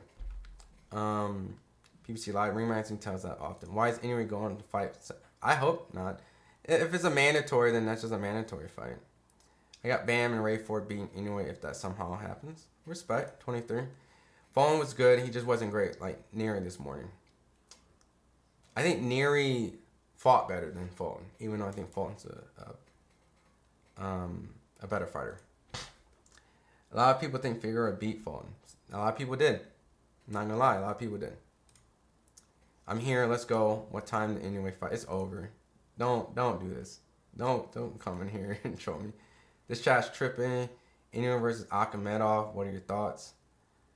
That's a good fight. I like that fight. You know, if anyone really wants to clean out the division, that's a fight that eventually has to happen. Both Inoue brothers got dropped and still dominated. I'm not gonna lie, I didn't wake up in time for that fight. So saying he got dropped, oh damn. For Inoue to move up on Fulton and dominate his own weight definitely did prove how much skill he really yeah. Damn, Inoue got dropped. Imagine what Tank would do to him. Weight classes matter, you know what I mean? So I personally would favor Tank over Inoue because of that, right? So would think Top Rank for free live stream in the Philippines is a great market for boxing. Oh, absolutely. Yeah, I wish that was like here in America. Yeah. But that's what's up for Top Rank for doing it. Put respect on Floyd career. Never been down like your favorite fighter except for a glove grazing the canvas on the balanced lead left hook from Judah, turning the pivot, or voluntary taking a knee. Come on, man. We know how good Floyd is, man. For a broken hand in a fight. Who got dropped? They both got dropped. Inoue got dropped in the first round, and then Nery got dropped 3 times after.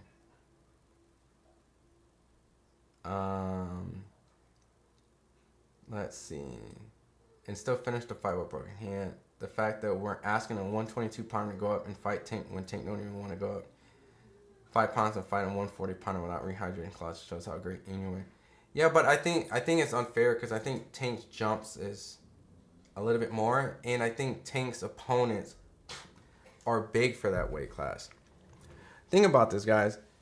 Ryan is practically a welterweight, and Tank, who fought Mario Barris, who became a welterweight, you know, like I there's so many different narratives, and I think you just can't.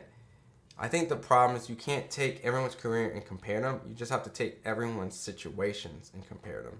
And Tank's situation is that he's fighting guys who are significantly bigger than the 140 and 135 division.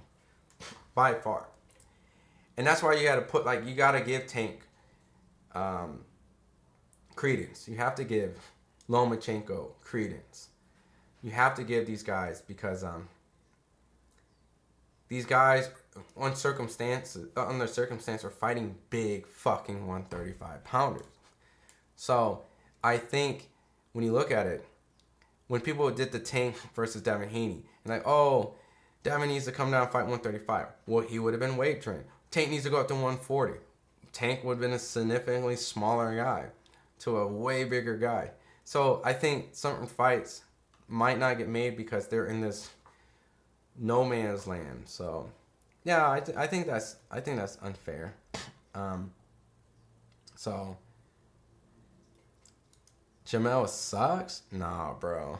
I think if you're keeping that Canelo fight in your mind, then yeah. But nah, Jamel is, I think, underrated when he was at 154. Floyd never gave you the satisfaction of getting caught clean like the Inoue just did.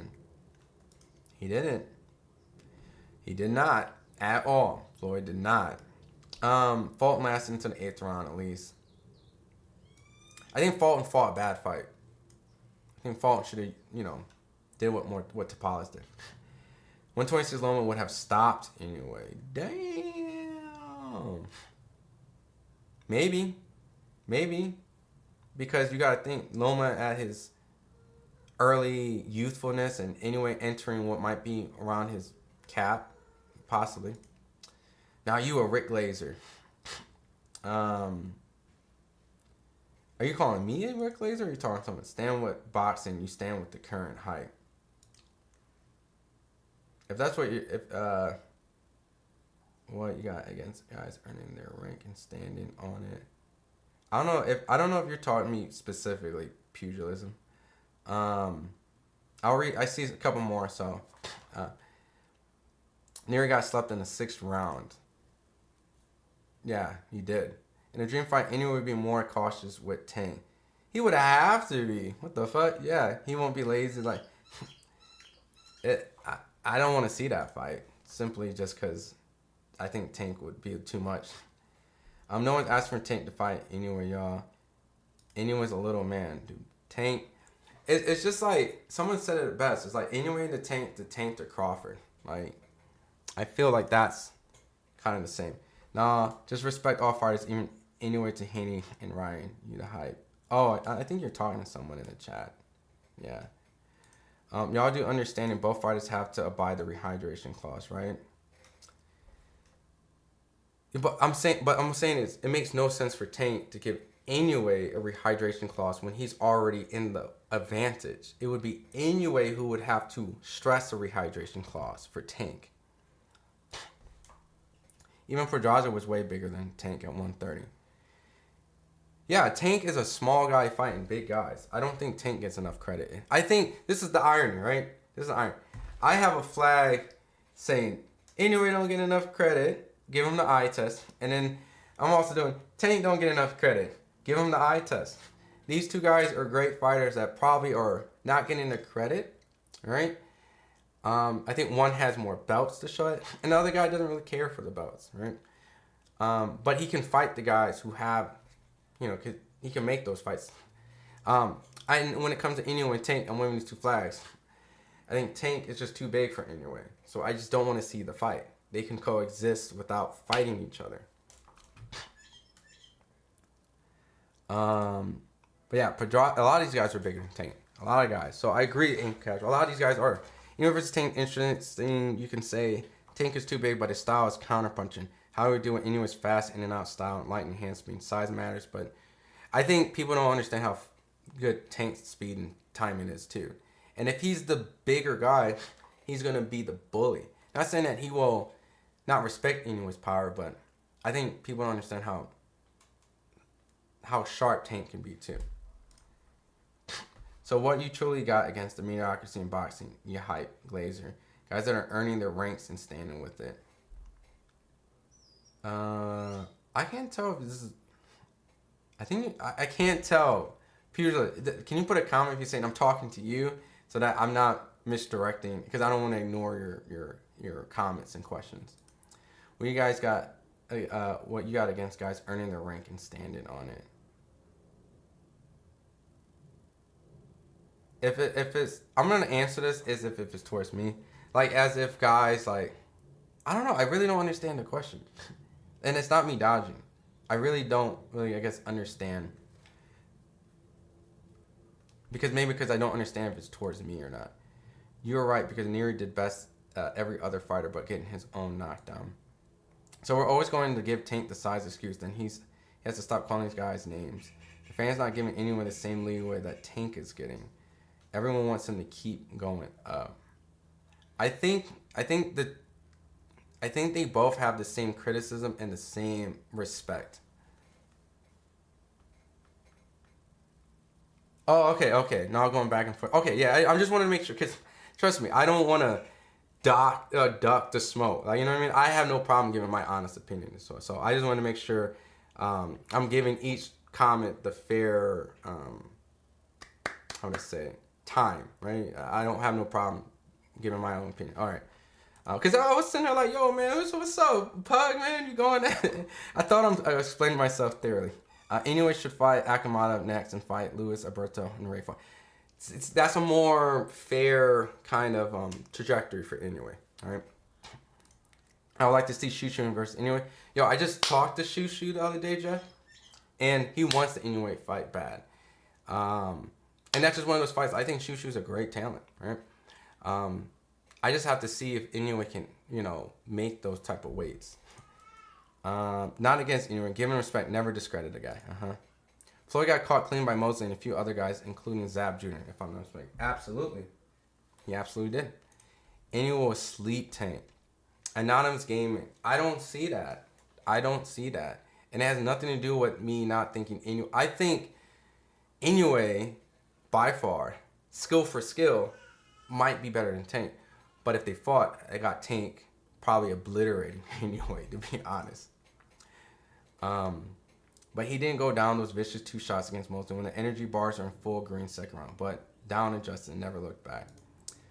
But that goes back with the IQ. I think Floyd knew Mosley can't fight on his back foot. Whenever you ever seen Mosley comfortably fight in the back?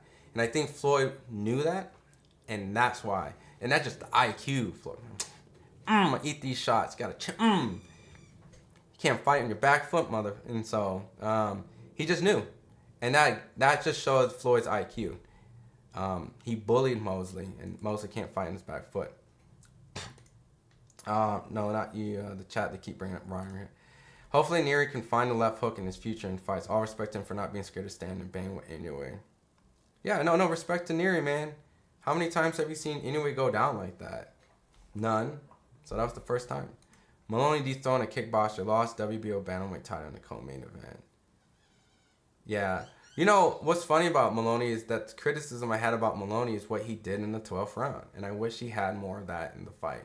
So, great stream off the work. Appreciate it, Carlos. Thanks for coming to chat, man. And hanging out with us, man. And keeping the chat respectful. Shakur and Loma Tank don't belong in conversation with Ryan Haney and Tio anymore. I agree. It should be Shakur and Tank and Loma. And then Ryan Haney and Tio. And that's why I don't think it's fair for Tank to get those type of criticism. And I think, yeah, the rehydration clause from Ryan. But you got to also think, man, Ryan's a big dude, man. Ryan's a big guy. He's a really big guy.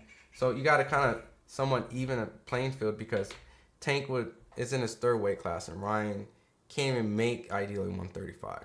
And magically made 136. I'm sure for the money he had to. But he didn't make 140. So you got to be a little fair, right? And maybe because I don't have a horse in this race, so I can kind of look at everyone's situation and try to look at it fairly. And I think Tank has the right to go, these are some big fucking 135 pounders. God damn. I'm small for 135. It's my 3rd weight class, man. Nah, man. If you want this fight, guys are stuck in 2020. Yeah, yikes, Shushu, Inoue. I like that too. If both are willing to risk earlier than later, get it done. Yeah, dude, that's a good fight.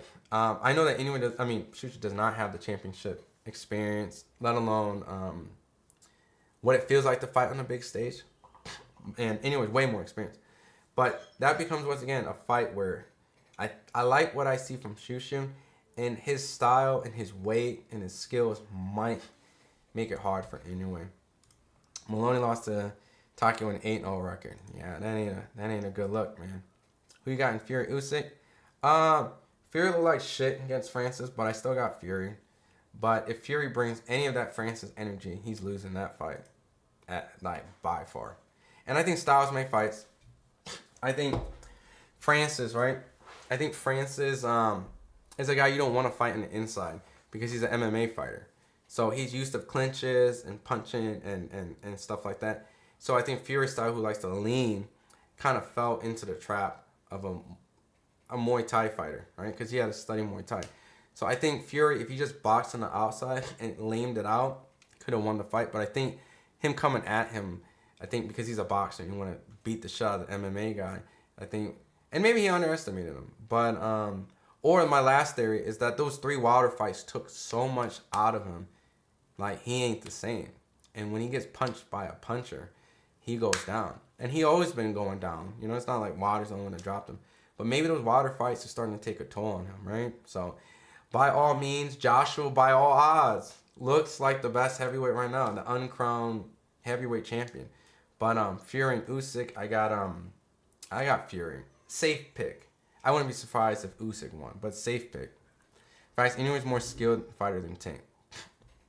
I like Inoue's overall, like what I see, but but if Tank and him fought, and I'm not saying Tank doesn't possess those same things. Trust me, it's just an opinion, right? I think Tank possesses those same things. I just like what I see from Inoue more.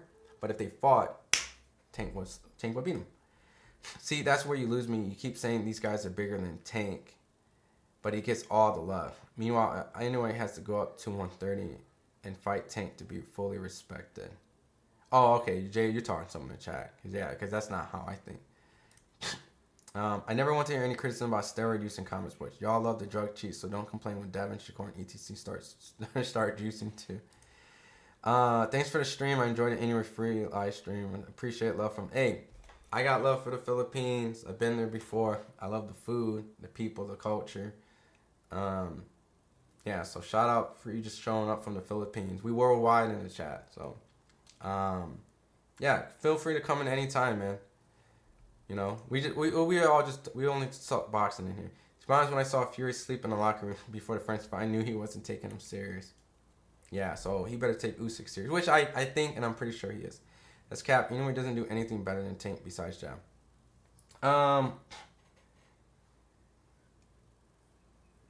I think right now, from what I got to see, I like what Inoue is showing me, right? But I do think that Tank has the opportunity and skill set to do the same thing as Inoue. And I think his ceiling is higher than Inoue, right? Because I think his opponents are better than what Inoue is going to fight. I just think Tank just hasn't had an opportunity to prove it. So I'm only going off of what I got to see. And I think that when Tank has the opportunity to shine and show it, and if he does, then by far, that he will answer those questions. Tank don't need to fight Inoue to show that he's better than Inoue. He just needs to fight his guys. He needs to fight the Shakurs. I think Inoue doesn't have an opponents as good as Tank. I think Tank has better opponents to fight. So when Tank fights those opponents, then he will definitely, by far, by all means, Tank could be the pound for pound guy. Tank can be the pound for pound guy. So it's just I don't think Tank has yet to be in the opportunity to show it. And I think because Inoue's in these Undisputed and championship fights, it's easy to get lost into it. And I can openly admit that I could be one of those guys that could be into that, right? It's kind of like the same thing with the Crawford thing. I think there's a lot of fighters that Crawford didn't really get to fight. And I think Crawford's pound for pound at the moment. And, you know, a lot of it also has to do with his championship fights and getting through the divisions and getting Undisputed. But you kind of look at someone, you're like, man, that dude is special. And that's what I'm trying to say is, like, you look at anyone like, man, that dude is special. When you look at Tank, you're like, man, this dude is, like, sharp. He's special. And I feel that same way with Tank. Like, trust me, I feel that same way with Tank. I feel that same way with Shakur. I feel that same with Inoue. I feel that way with Crawford. You kind of get what I'm saying? Like, these guys are all, in my opinion, I have the same kind of a mindset. And I'm watching them fight more than, like, you know, like, Inoue didn't have to, listen, Inoue didn't have to get these belts. I've been telling people, not on here, right, because I haven't been doing this, like, but I've been telling people for a long time how I thought Inoue was special, Crawford was special. You know, I would favor Tank almost against all these guys. The real 50-50 fight to me is Tank and Shakur. You know, that's the fight that I really feel is a Tank's really, like, standout fight. And Tank's about to fight Frank Martin, which is going to show elements, right? So I just don't think I think Tank, Inoue, Crawford, I think a lot of these guys get unfair criticism, personally. And ironically, a lot of these guys get compared amongst each other, which I don't like to do because I think all these guys are unfairly judged. So, you know, I think Shakur, Tank, Crawford, Inoue, I think these guys get criticism that isn't really fair, in my opinion. But I respect the criticism at the same time. Fury all the way, as long as Steve Willis isn't a ref based off tonight. Belt line shots that cover the navel are good as body shots. Enforce those belt lines. Yeah, dude. I thought Daniel Dubois technically knocked out Usyk. I thought that was a fair shot. I think Daniel Dubois should have beat Usyk. Muay Thai's last fight, he landed a nasty body shot and won by, what is it? Am I thinking of someone else? Oh, wait. Did you say Muay Thai? I don't know. I didn't watch. All right, so if any Japanese fight that happened tonight, besides the co-main, I didn't watch. I was sleeping. So I didn't get to see that. I need to watch that. You said it was a nasty body shot? Okay. Usyk and Fury's about to be snoozer underwhelmed. Possibly, I hope not. It's the heavyweight undisputed. But, you know, their styles possess that. Tank is a sniper. Tank is a sniper, I agree. The real problem is that Tank is so good that after he blasts his opponent, people get biased and start to discredit. Yeah. And that's kind of what I'm trying to say with the whole Inoue thing. I think Inoue and Tank and Crawford all get this criticism where, like, I don't think people understood. Mean Machine, when he fought Virgil Ortiz, gave Virgil Ortiz problems. And I think these type of biases help us not really get to appreciate and look at what we know as boxing fans is like, that's a good jab. Fuck whatever the resume says, or fuck whatever that's a good looking jab. I like that jab from that fight. And that's what we need to get back to, is like really just recognize the skill that we see versus trying to do this whole resume agenda thing, because we can get lost into that because things don't really tell the picture like that, all right, at all times. So I think by just watching Tank, Crawford, and Inoue, you can tell that these guys have good boxing traits. So, but that I feel that same way with Tank. I feel that same way with Inoue. I feel that same way with Crawford. Tank and Frank Martin is prep for Stevenson. It is. I mean, it's funny. There's so many southpaws in here. It's almost everyone's prep for Shakur. And well, technically, Tank's a southpaw too. Everyone's pretty much prep for everybody, right? Look at the danger factor in who he fights.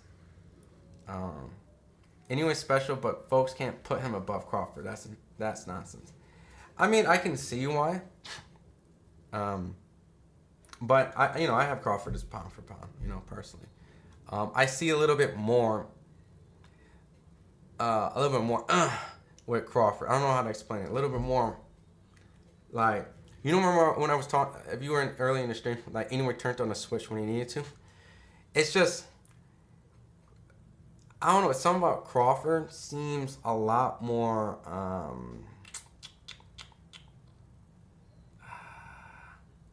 I mean, Crawford's at a stage where he should be pound for pound over Inoue. And then Inoue has an opportunity to get there. Right? Crawford just has a little bit more elements where when he needs to pull out that tool, like, it's a little bit faster and a little bit more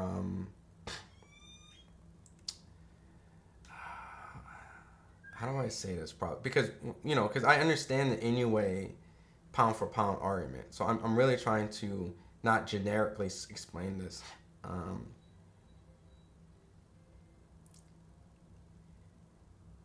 I feel like Crawford does certain things that Inoue hasn't shown yet that he can do, right? And what I mean by that is, like, I think there's certain elements of Crawford where, like, I'll use the Spence fight, for example. Like, his IQ was moving so fast in that fight that there's so many different angles and even risk factor. He was able to calculate risk factor where he realized this is a time for me to take one, to give one. And, like, that's risk IQ. It's very, like there's a high level IQ. Not like, oh, I'm going to just risk it. There is a calculated risk that most people wouldn't dare do, and Crawford's comfortably daring to do it because he knows this will work. This for sure will work. So when there's certain shots in that Spence fight where you see Crawford go, when I was at that fight, hear me out. When I was at that Crawford Spence fight, when I covered it, there was, from the angle I was at, there was a shot that Spence hit, and he did hit Crawford like, and I was like, oh shit, Spence fucking landed on Crawford. That was a hell of a shot. And all of a sudden Spence is like, and I'm like, yo, what the fuck happened? What the fuck happened? What happened? What happened? I couldn't see. What happened? I see Crawford lands that uppercut, that shot when Spence landed. And that's what I meant. It's like, he took a risk comfortably. And it was a risk. He gave up something to land that shot. And it wasn't like, oops, I accidentally took a risk and he happened to catch me on. It felt like it was pre-planned, like premeditated. And that's what I haven't seen from Inoue yet. I've seen Inoue kind of like get caught with something and then reacted to it. A little bit different. He has the physical attribute and IQ to know how to adjust. But Crawford just has this kind of, kind of like Floyd, right? Floyd is very preemptive on a lot of stuff. The only difference is Floyd is actually able to not get hit with that. But in later years, Floyd hasn't became like he wasn't a killer, right? Like because his hands and his style and things like that. Crawford can make fights so much easier, but he chooses not to, if that makes sense, right? Crawford's the kind of guy who's willing to bang, and like that's why this Madrimov fight is kind of a little, because is he going to make it easy or is he going to want to fight? And when Crawford fights, he has a high fighting intelligence. Floyd's like, fuck that shit. I ain't need to fight you. I'm just so much better than you. And Crawford can do that, but Crawford just sometimes doesn't make the fight easier. But that's what I mean, like the level of IQ. I feel like Inoue can get dragged into a fight that he doesn't want to get into, and he has to figure himself out of it. I.e. a little bit today, right? Kind of putting himself in a fight that he didn't really need to, or like Donaire, right? So that's why I put Crawford above Inoue. Sorry it took me a little while to explain all that and kind of thing, but hopefully you guys understood why I feel Crawford's above Inoue. Pitbull and Barrios, right off rip, show you two different foundation box off. Patience, set trap counters inside Barrios fight on Tank. Yeah, I think Tank don't get enough credit. The fight's over, K Mula. Dude said Rolly, I'm gone. Rolly's a hard puncher, alright? I think Rolly lands on anybody, can hurt anybody. Tank showing you character of Canelo with the set trap counters, but also the ability to hit and move on Pitbull. Canelo hasn't had to hit on the move versus his Pitbull also. He needs some of that versus David. Yeah, I think the Munguia fight hopefully helped him out a little bit with that. Inoue has to add to defense and be considered with Bud. I think all these guys are great. I'm just saying we have to be fair around the board. I agree. There's a lot of...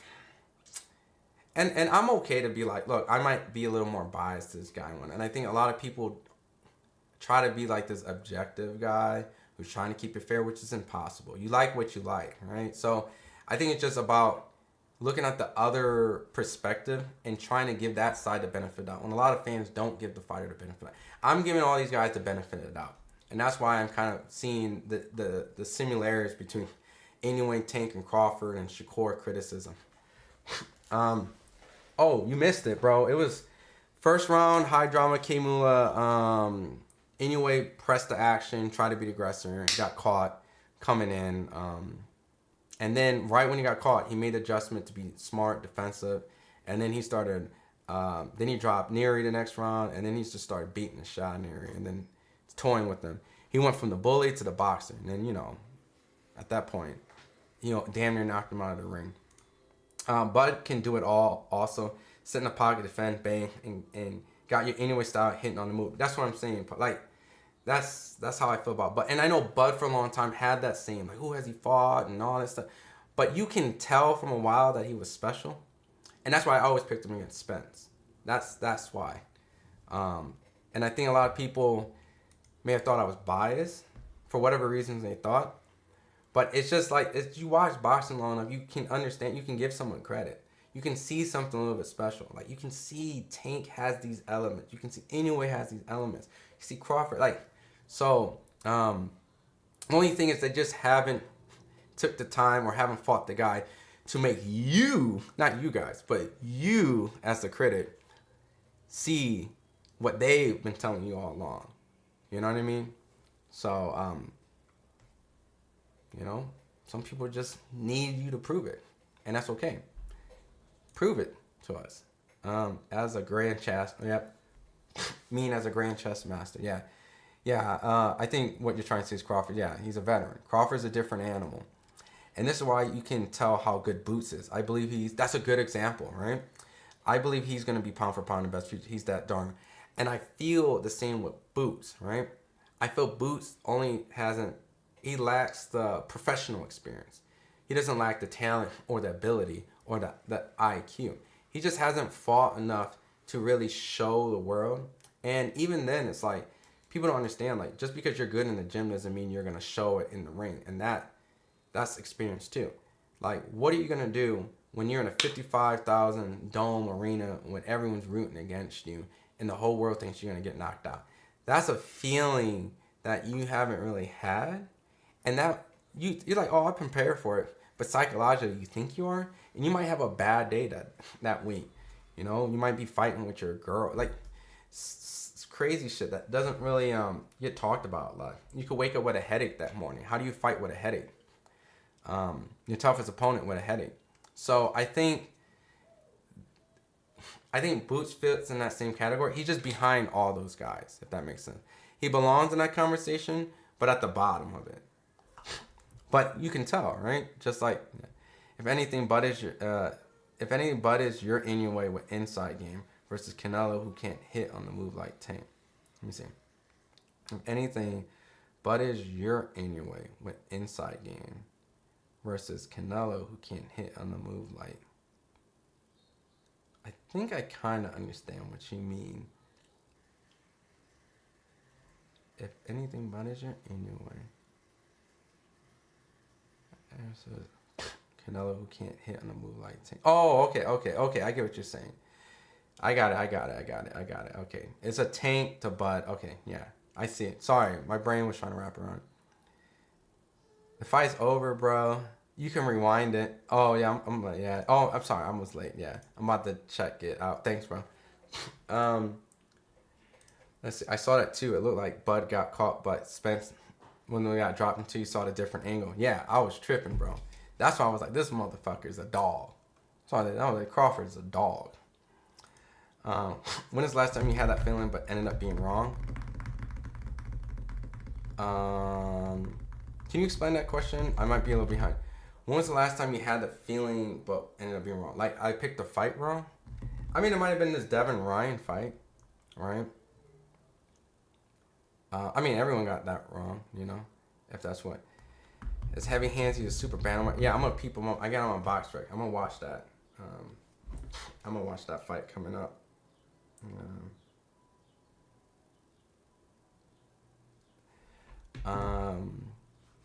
Crawford's about to crack that dude head. Bad mismatch. I just, Crawford can make a fight easy or hard, essentially what I'm saying. But he shouldn't win that fight comfortably. Canelo can't hit on the move like Tank, and Bud can defend and fight in the pocket sharp than Inoue. Bud versus Canelo is the fight to make, not Inoue versus Tank. If we're talking about these weight and wide, you know what's so crazy? I'm more for Crawford versus Canelo, even though I'm technically kind of not, right? Because I want to be fair. That's a hell of a weight jump. But if anyone can do this weird fantasy weight jump that's like unrealistic, I think Crawford has a better chance than Inoue versus Tank. Because I think Crawford is I think just Crawford's better than Inoue. And I think based off styles, I think Inoue's style puts him in more of a danger than Crawford if he needed to fight Canelo. So I agree. I agree with that. But that's exactly what I'm saying. This Madrimov fight is a big test. I agree with your reasoning, right? It is a big test because it's more about his discipline and what he wants to do, you know? Not saying like on paper, like Crawford should win, but knowing Crawford, you know. Yeah, I'm glad we're in sync. Yes, Boots has to showcase his talents against better competition. He looks great to the eye test, but he hasn't been tested at all. And you can see glimpses of like faults in him. And it might be his opposition, right? Maybe he's just like whatever, like the Sergey Lipinets fight or the Karen fight. Like you see glimpses of like, yo, what are you doing, Boots? But that comes for lack of a professional experience. But you see the talent. And I know people like, oh, yo, he's old, yada, yada. Like, no, bro, like, he's still young in this game. So, boxing aside, all up to you, bro. Since Sean left FightHype, you've been doing your thing. Love your insight in the sport. I know you know your shit. I appreciate it, you know. And, you know, all best, you know, for Sean. He's doing his own thing. So, I just talked to him throughout the fights over the weekend. So, just people just go their separate ways, you know, and that's just all it is. So, appreciate you not picking sides, right? And, you know, giving me a chance, you know. I was going to go live at some point. So I want everyone to know I didn't go live because, you know, Sean left and Sean was doing live. There's just something in the works. It just hasn't been priority. Ironically, the timing has been kind of for what it is. And so that's just what it is. But yeah, no, I appreciate you, J-Dog. I really do. Jeff, there's a different dog coming from Philly. We're used to the crowds. Boots is coming. This Philly homecoming at Wells Fargo will be good for him. Oh, yeah. And I'm going to be honest, man. I've been covering Boots before he was a world champion. You know, shout out to Bozy.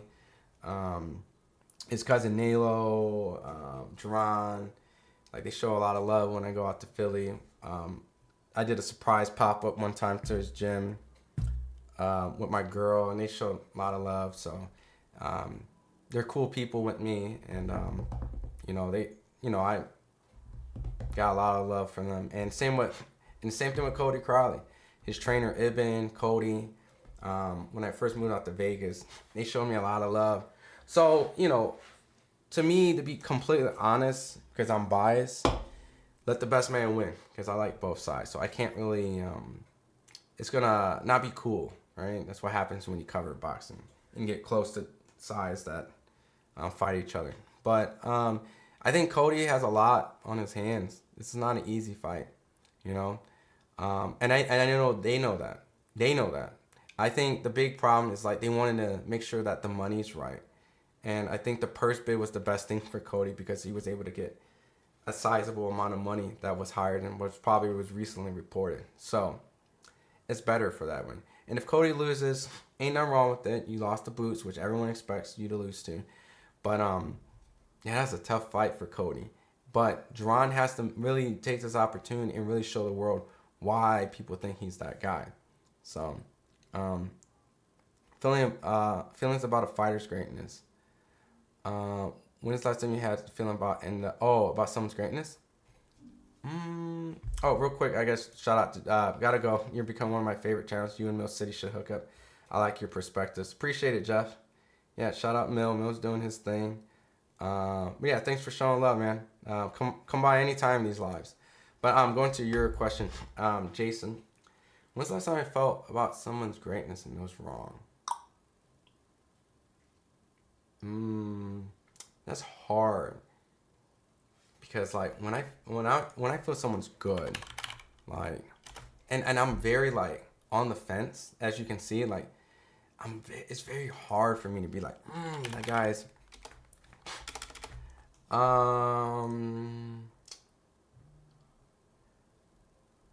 greatness. You know, there's fights that I got wrong, right? And I haven't really felt, the last person I felt like greatness is like Crawford, Inoue,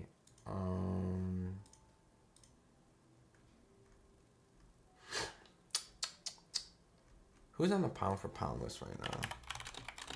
On people's pound for pound list. Because I don't feel like I felt anything after Inoue and Crawford. Like, I'm letting Shakur, I guess right now I'm letting Shakur, Javante, and like, show me. Like, I want you to show me instead of me kind of on, like, I was heavy on Crawford and Inoue before.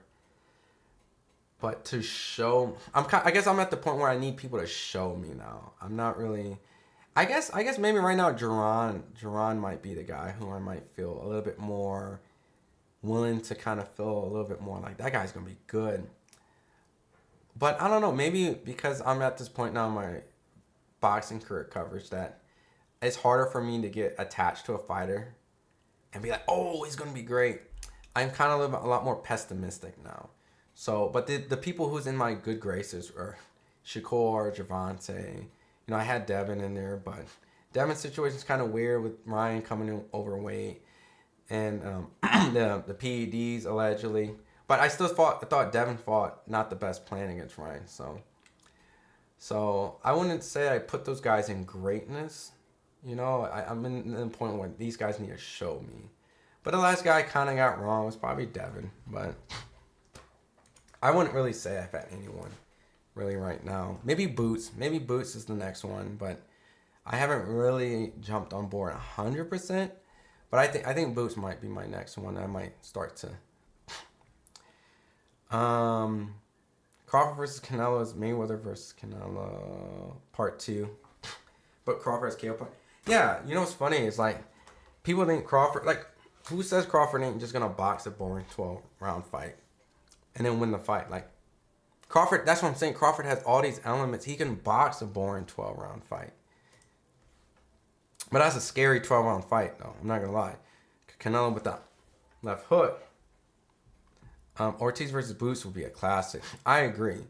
That's the next Crawford Spence, really. Especially if Virgil, I'm gonna keep it real. If Virgil steps over 10, I'm gonna have to give Virgil the props over Boots because that's a tough fight. Tim Tszyu sends Sebastian to the Shadow Room when he gets that rematch. Yeah, that cut was unfortunate. I felt that cut, you can see it affect him. Sebastian got lucky with that elbow. It's part of boxing, man. Karen had Boots swing and miss it. You get that feeling that if Karen had better countering power, it would have been a long night for Boots. But overall, Boots might be just the next great thing. I think Boots just kind of maybe forced the knockout.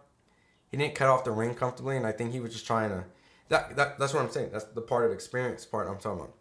He's never been on a big stage like that. And not saying that affects him ability, but I think he didn't fight the fight he should have fought. I think he played into the crowd and the attention and wanting to knock him out. That led to having a dud performance. But he learned from that. So, boxing can learn things from UFC. Fight the number one contenders, and it's why it's more popular in the masses in the USA. I think there's a lot of reasons for certain things for what it is. So, but UFC is a monopoly. So, you can't have Inoue above Canelo.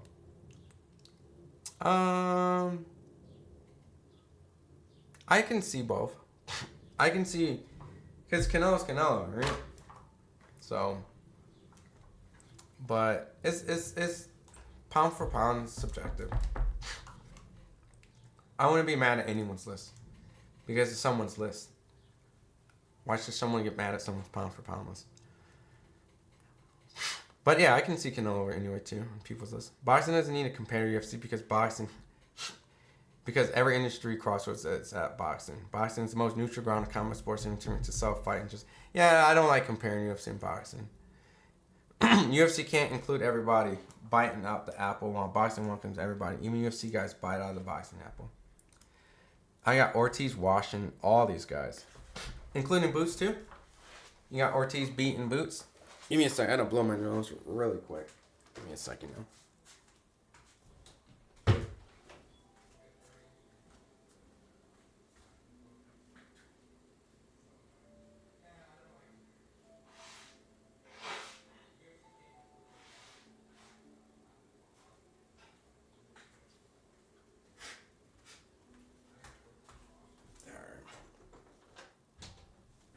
All right. What time is it? How long have we been live for? Damn, it is a weekday too, right?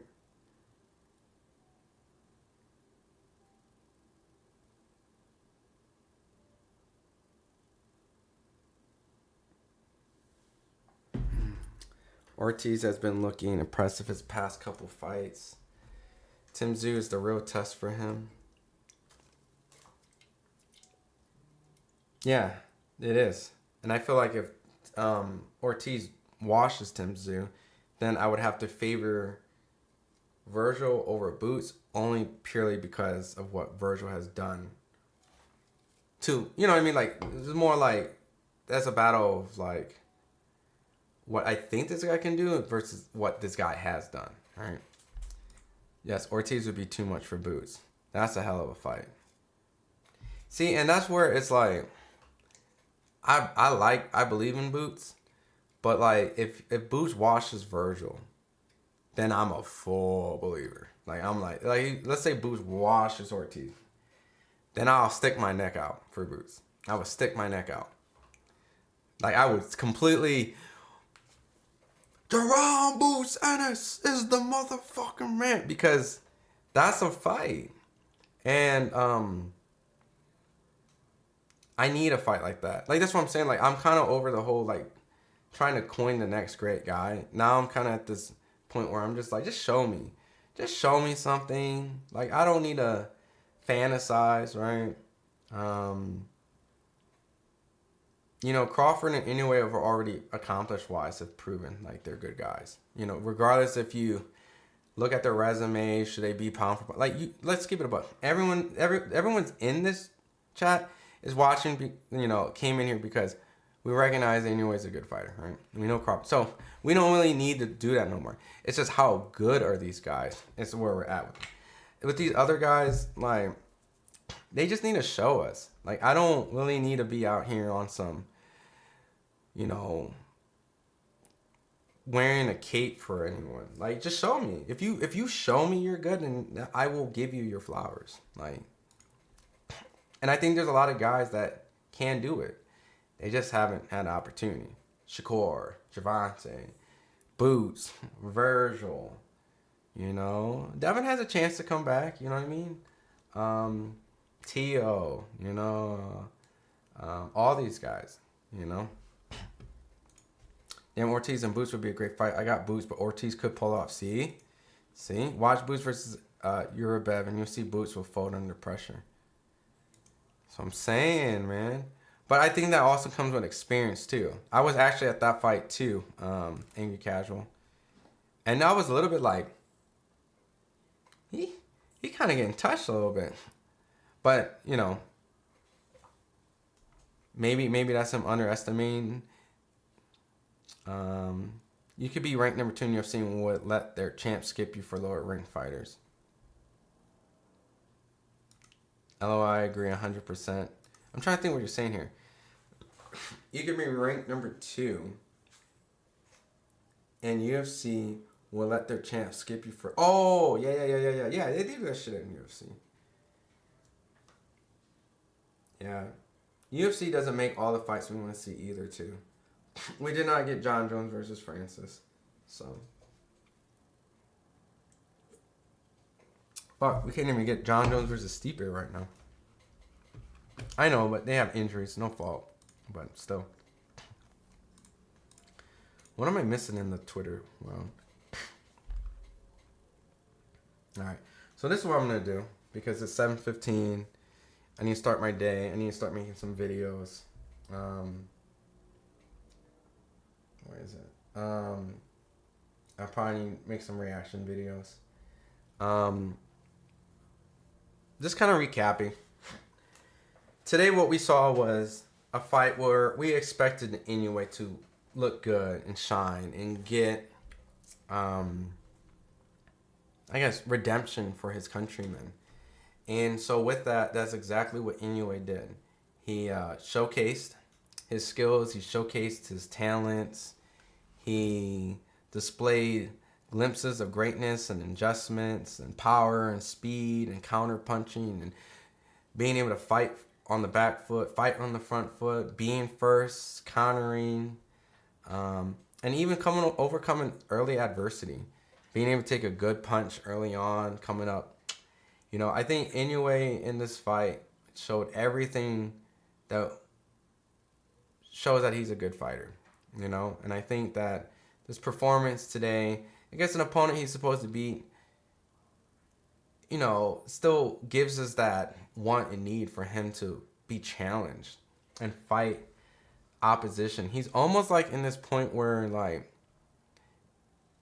and not comparing to Roy Jones, but Roy Jones didn't really have the opposition really at certain points, and he was just beating the shit out of everyone. Didn't take away from his greatness, but you know, you need more James Tonys. You need more Bernard Hopkins. You know, and you know those opponents later didn't really show their greatness till later on. So I personally think that this performance showed me everything I already knew about Inoue. The only thing I need to know is how far can Inoue go in weight. Because once he finally finds that ceiling, that's when we really know who his nemesis are, what he can do when the going goes tough. And I think he might have maybe 1 or 2 more weight classes, right? So, but until we see him, I don't want to jump to conclusions. And I think this fight just shows us he's a top fighter. You know what I mean? He can do everything. You know what I mean? He could do just about everything, right? So, better opponent. You know, and it might be for him to go up a weight class for that to accomplish it. So, but I think Inoue's a terrific fighter.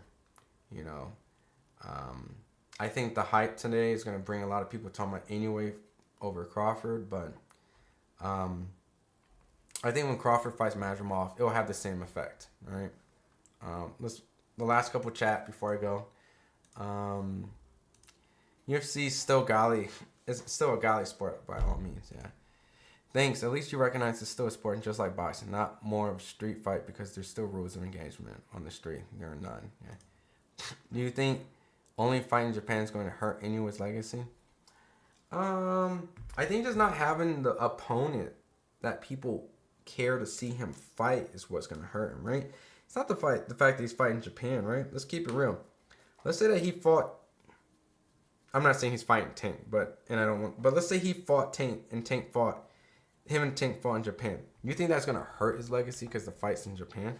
I think what's gonna hurt his legacy, and that's why I say like Roy Jones, is that like for a while, like you have to sit there and go, how can we define this guy's greatness? What fight do we go back on? Not like, oh, this was a Inoue versus Donaire, but like Crawford was lucky to have a guy like Spence, where the years was built up, and when the fight finally came, that's the fight we all will go back and go, that was a fight that we wanted to see, and that's the performance he did in the fight we wanted to see. Another great example, you know, Sugar Ray Leonard, Marvin Hagler. You know, that's a fight that everyone wanted to see. And that's all we want. Like, we want an adversary. And Inoue doesn't have anyone around his weight class that captures the public, right? When Floyd was fighting, he had Pacquiao. So the public wanted to see this fight. And maybe the public is trying to force this Inoue and Tank fight because they're desperately trying to get that opponent for Inoue. But that's not a fair, realistic fight. So it's not about him fighting in Japan. It's about him not having the opposition that people want and glamour for. And until someone does something similar around the same weight class that's just destroying everyone, we might not get that. And we might just have more of a Roy Jones effect where he's just washing everybody, you know? Roy Jones didn't have a nemesis really until Antonio Tarver, you know? And yeah, Bernard Hopkins was a rematch later, but that was more of a testament Bernard was able to do stuff after losing to Roy Jones. But really, if Bernard didn't really, and by all means, if Roy never lost to Tarver, we probably wouldn't have gotten a Hopkins rematch. But because he lost to Tarver and Hopkins was doing his thing and he resurged back to the top, that's when that became a rivalry. So I think it's more about not having a rival versus more where the location's at. Because think about it. Rumble in the Jungle was in the Philippines. That wasn't in the States. And that's more of a rival. Ali and Frazier was the reason why. It wasn't because of the location of the fight. That fight should have been in Vegas, right? Could have been, but it wasn't. So everyone gets on anywhere on not fighting in America, but Anthony Joshua fought once in America and got knocked out. And where's the NG? See, same, yeah. And I was at that fight. I covered one Anthony Joshua fight in my life, and that was the one fight in America, and he lost. So you know. And he fought 3 times in America. And one of them was in a bubble, but, you know. I agree. Ortiz beat a real washed up Delorme. I mean, real washed up. He got a bad decision before that. Now, got to go. Boots versus Ortiz, a great fight. I choose Boots over everyone. He's special. And I would favor Boots. But Virgil has a real test. And his real test is against Tim Tszyu coming up on the Crawford undercard. So, that's when we can really legitimately see how good Virgil is. But it would be great in the UFC, elite boxing. Yeah, that'd be cool, right? But these dudes train in an MMA style, so it's still gonna be hard. But you know what? Crawford has a friend. His name's Wayne. He's an MMA fighter, so he definitely, you know. So, but you know, you don't think he fucks around with that? So I agree. No matter what anyone says, Jamel's still the man to be at 154. I agree. I agree. And I think he's grossly underappreciated.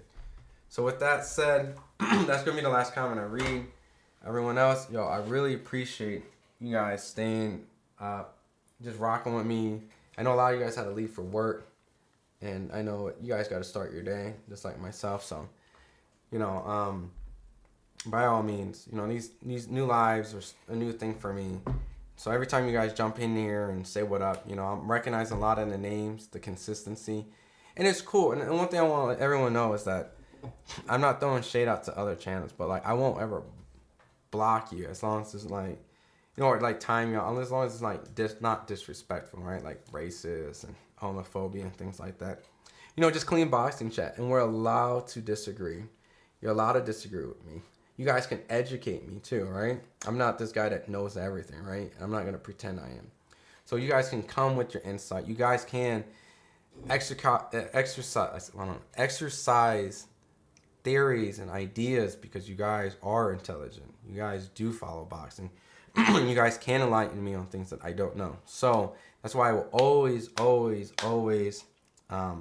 stress and prioritize the chat. I know a lot of people do commentary work and all that stuff, but really I want this to be more of an interactive thing where if you don't really have anyone to chat or whatnot, or just have insight questions like that, I can maybe be able to enlighten. But it's really for you guys. So I'm heavily going to really stress on, I said this before, to get a call-in segment where you guys can call in, we'll chat, we'll talk. I'm going to get fighters to come on here and do interviews. I've just been so busy with all these fights I'm covering and so busy, just all this stuff. And I even have to travel a little bit coming up. So these lives are going to be on the road for a little bit. But I'm going to get all that stuff, live call-ins, yada, yada. And you guys will be able to interact. So, but I really appreciate you guys sticking around. Please come in as often, you know what I mean? And feel free to come in as you go into other chats. So, but appreciate Easy Bands Official. And until another one, man. Appreciate you guys. We may have another live today to recap the Canelo Munguia that was at. And what was it?